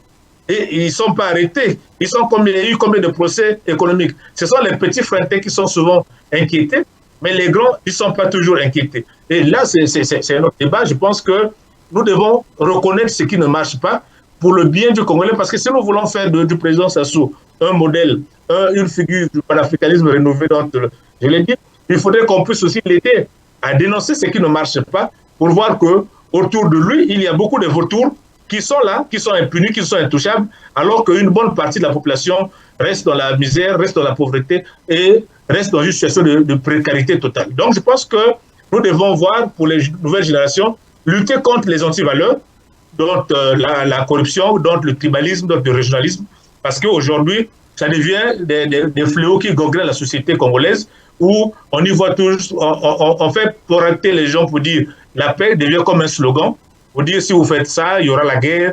La guerre, ce n'est pas une bonne période, alors que nous savons tous que ce sont les mêmes hommes politiques qui instrumentalisent les jeunes, qui les donnent les armes, qui les donnent des t-shirts, les 2000 pour qu'ils soient là pour les soutenir, alors que les vrais problèmes ne sont pas vraiment dans les t-shirts ou les 2000 qu'ils reçoivent, et les vrais problèmes se trouvent dans l'emploi, les vrais problèmes se trouvent dans la scolarité, les vrais problèmes se trouvent dans l'accès de ces populations aux services de base, et aussi que ces populations puissent trouver de l'emploi, puissent trouver de quoi manger, et puissent se soigner comme il le doit. Voilà ce que je peux dire aujourd'hui. Je pense que la jeune génération ne devrait pas être instrumentalisée, parce que si la jeune génération, on peut les prendre comme modèle, mais il faudrait que cette jeune génération soit formée dans les conditions qu'il faut. Il faut que cette jeune génération puisse trouver de l'emploi pour ne pas être toujours dépendant des hommes politiques qui les maltraitent, qui les manipulent, qui les envoient dans les rues pour défendre leurs idéaux, mais aussi que ce soit une jeunesse qui soit formée, professionnelle, qui travaille et qui défendent les vrais enjeux économiques, les vrais idéaux du panafricanisme dont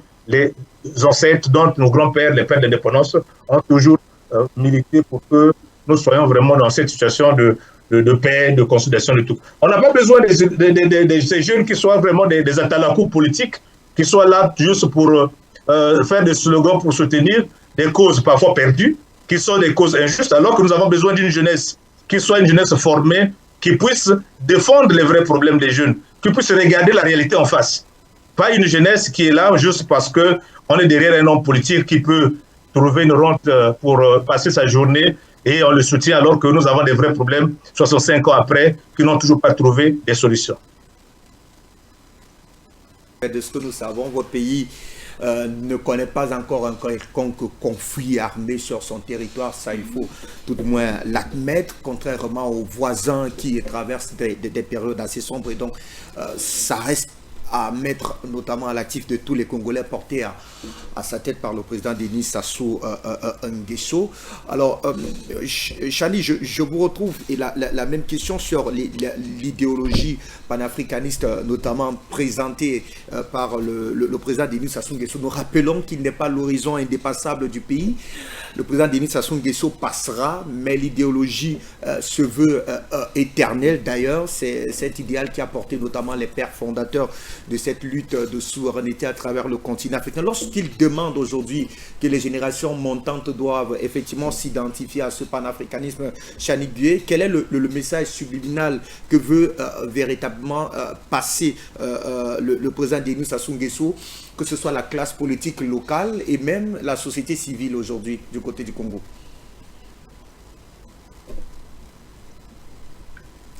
Please, you're muted.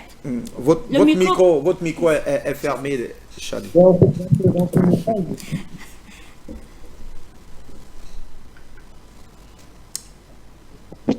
Tout le monde, hein, y compris le docteur.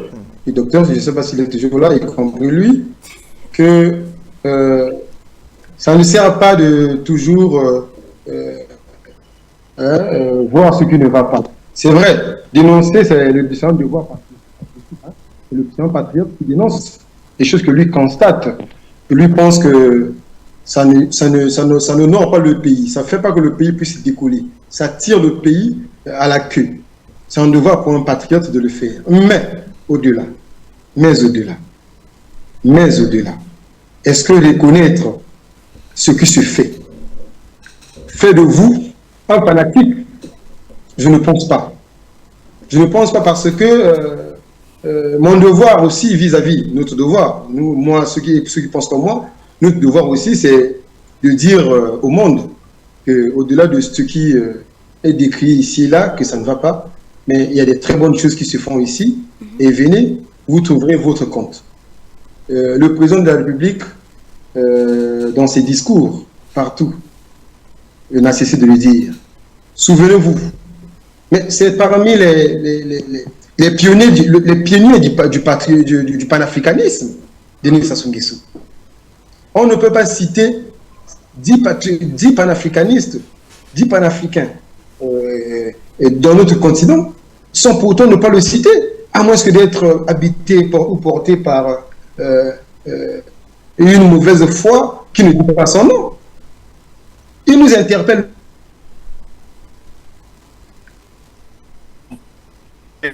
de porter ce combat, de l'adapter à nos réalités, d'écrire notre histoire à notre façon. Le docteur, c'est un historien. Il est interpellé par le président de la République de nous écrire l'histoire de ce pays à sa façon. Étant jeune, on l'a vu, vous l'avez cité, chez le président Traoré, au Mali. Ce sont les jeunes qui ont porté le combat. Le président de la République, Denis Sassou Nguesso, veut nous dire ceci, que eux, ils ont fait leur affaire. Ils ont fait leur combat. Ils ont fait leur part. Ils ne sont pas éternels. Il n'est pas éternel. Je partirai. Je vous laisse ce combat. Appropriez-vous ce combat. Parce que l'Afrique vous appartient, à vous jeunes. L'Afrique vous appartient à vous jeunes. Appropriez-vous ce combat. Faites de ce combat le vôtre. Afin que l'Afrique de demain, n'est-ce pas, puisse être une Afrique qui parle au même titre, le même langage que les autres nations, que les autres continents, j'allais dire. C'est une interpellation à la raison, c'est une interpellation à la conscience que le président de la République nous a fait. C'est une invite, n'est-ce pas, à la cohésion et à s'approprier l'histoire de cette Afrique. Parce que justement, eux, ils vont partir. Nous, on va rester avec ce continent. Nous devons nous approprier ce combat afin que nous puissions un jour, l'héritage, je ne vais pas de l'héritage, que nous puissions laisser un héritage qualitatif, n'est-ce pas, à nos enfants. Mais reconnaître que nos panafricains, nos vaillants panafricains, le président Denis Sassou Nguesso y compris, ils ont mené ce combat, ils ont fait ce qu'ils pouvaient faire. Ils ont fait leur partie du job. Mais reconnaître que les efforts que lui l'a fait, mais ne fait pas de nous des gens qui chantent à longueur de journée pour chercher des miettes qui tombent dans les poches de nos dirigeants. Au contraire, nous leur disons oui, il y a des choses qui ne vont pas. Oui, vous avez beaucoup fait, oui. Mais quand ça ne va pas, faites ça, faites ce qui ne va pas. Arrangez tout à l'heure de la diversification de l'économie, des réformes qu'on devait mettre en place. Tout ça, c'est pourquoi. Je vous ai parlé de la thérapie de choc qu'il fallait mettre en place, n'est-ce pas, pour que le pays puisse s'épanouir. Tout ça, c'est pourquoi. Ça veut dire que j'ai vu. Mais j'ai refusé d'être comme ceux qui voient le verre à moitié vide. Moi, je vois le verre à moitié plein. Je dis qu'il y a beaucoup de choses qui manquent encore. On peut encore mieux faire. Mais on a déjà aussi fait. On a déjà aussi fait. Donc, le message du président de la République à l'endroit de la jeunesse africaine, plus particulièrement la jeunesse congolaise, c'est une invite à la responsabilité. C'est une invite, n'est-ce pas, au devoir. Donc, nous devons observer le docteur en premier, et moi, bien sûr, nous tous, nous devons observer ces maîtres mots afin que, n'est-ce pas, notre action soit portée sur l'intérêt de la République. Merci. Et j'ai dit. It is very vital what benefits the entire country, and it brings us to wanting to see how Africa can write its own trajectory to ensure that we are not caught up in the web that was set for us many years ago. It is about the mental freedom of Africans embedded in the spirit of Pan-Africanism, which African leaders have been championing. Fabrice, I will want to throw more light or even just highlight some of the key points that we, I think, subsequently will still come back on this platform, Global Insight, to continue to understand what is real for us this particular moment. How can we channel our mindsets or mentality towards the realities of present day Africa, particularly the Republic of Congo Brazzaville, to ensure sustainability. It's the politics, or probably the politics advocated by the opposition. From when you listen to Dr. Ngoti speaking, you will have an impression of that his primary aim is to see that President Denis Sassou Nguesso leaves power. But is that the major stakes, or the major stake for the country at the moment? Should Denis Sassou Nguesso leave power? Are you aware, or probably certain that Congolese know actually what they have to preserve as their natural or national treasures, that no matter who is at the helm is going to defend that in spite, faced with all these geopolitical and diplomatic contestations that we have in contemporary society, and which will let me end by highlighting some of the key words which the President of the Republic highlighted in his message during the commemoration of the 65 years of independence. He highlighted unity, work, progress, global peace and security, fighting climate change, Pan-Africanism, and regional integration, economic and social development, Congolese strategic role in the future of Africa and the world at large. And of course, putting all of these tenets together will help Congolese to understand the primary needs, fix the internal dynamics of the country, mentally and otherwise, to ensure that there is a larger scope that will help in the diversification, I beg your pardon, of the country in every aspect, not just political or economically, that will benefit Congolese today and tomorrow. Absolument, et c'est d'ailleurs cet héritage qu'il voudrait, lui, président Denis Sassou Nguesso, léguer donc à cette génération montante qu'il a d'ailleurs convoqué dans son discours. La diversification donc des partenaires économiques, c'est désormais un fait vérifié et vérifiable. Les dynamiques, en tout cas, pour parvenir à une véritable souveraineté sont encore en cours. Beaucoup a été fait, même s'il y a encore des choses à parfaire, comme dans tous les États à travers le monde. La vérité est que jusqu'ici, on a vu du moins un gouvernement, un chef de l'État courageux qui a su effectivement véritablement, qui a réussi à se défaire de la tutelle française à l'effet de conduire dans son pays résolument dans ce carrefour du donner, du recevoir qui est donc notamment ce monde multipolaire. Docteur Gaudy, merci infiniment d'avoir été des nôtres le temps de cette réflexion sur le parcours politique, économique, mais surtout géopolitique de votre pays 65 ans après donc la déclaration d'indépendance. Absolutely, thank you. Okay. Merci. Très cher ami Chani Guier, je rappelle que vous êtes économiste et homme politique. Merci infiniment d'avoir été des nôtres le temps de cette réflexion en télévision.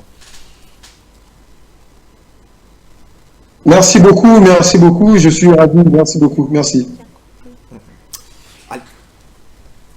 Okay, thank you so much, ladies and gentlemen. Thank you for the great insight, diverse in the way that helped us to understand the dynamics in Congo, Brazzaville. We want to appreciate Fabrice. We cannot forget the technical crew for ensuring that the program was actually conducted smoothly in spite of the uncontrollable technical disturbances that we may have recorded in the course of the program. I want to thank you all for trusting Global this day and Global Insight particularly. We continue to bring you news as it happens across Africa and the world at large, and how we can shape our narratives in the new era of multipolarity of the new world order.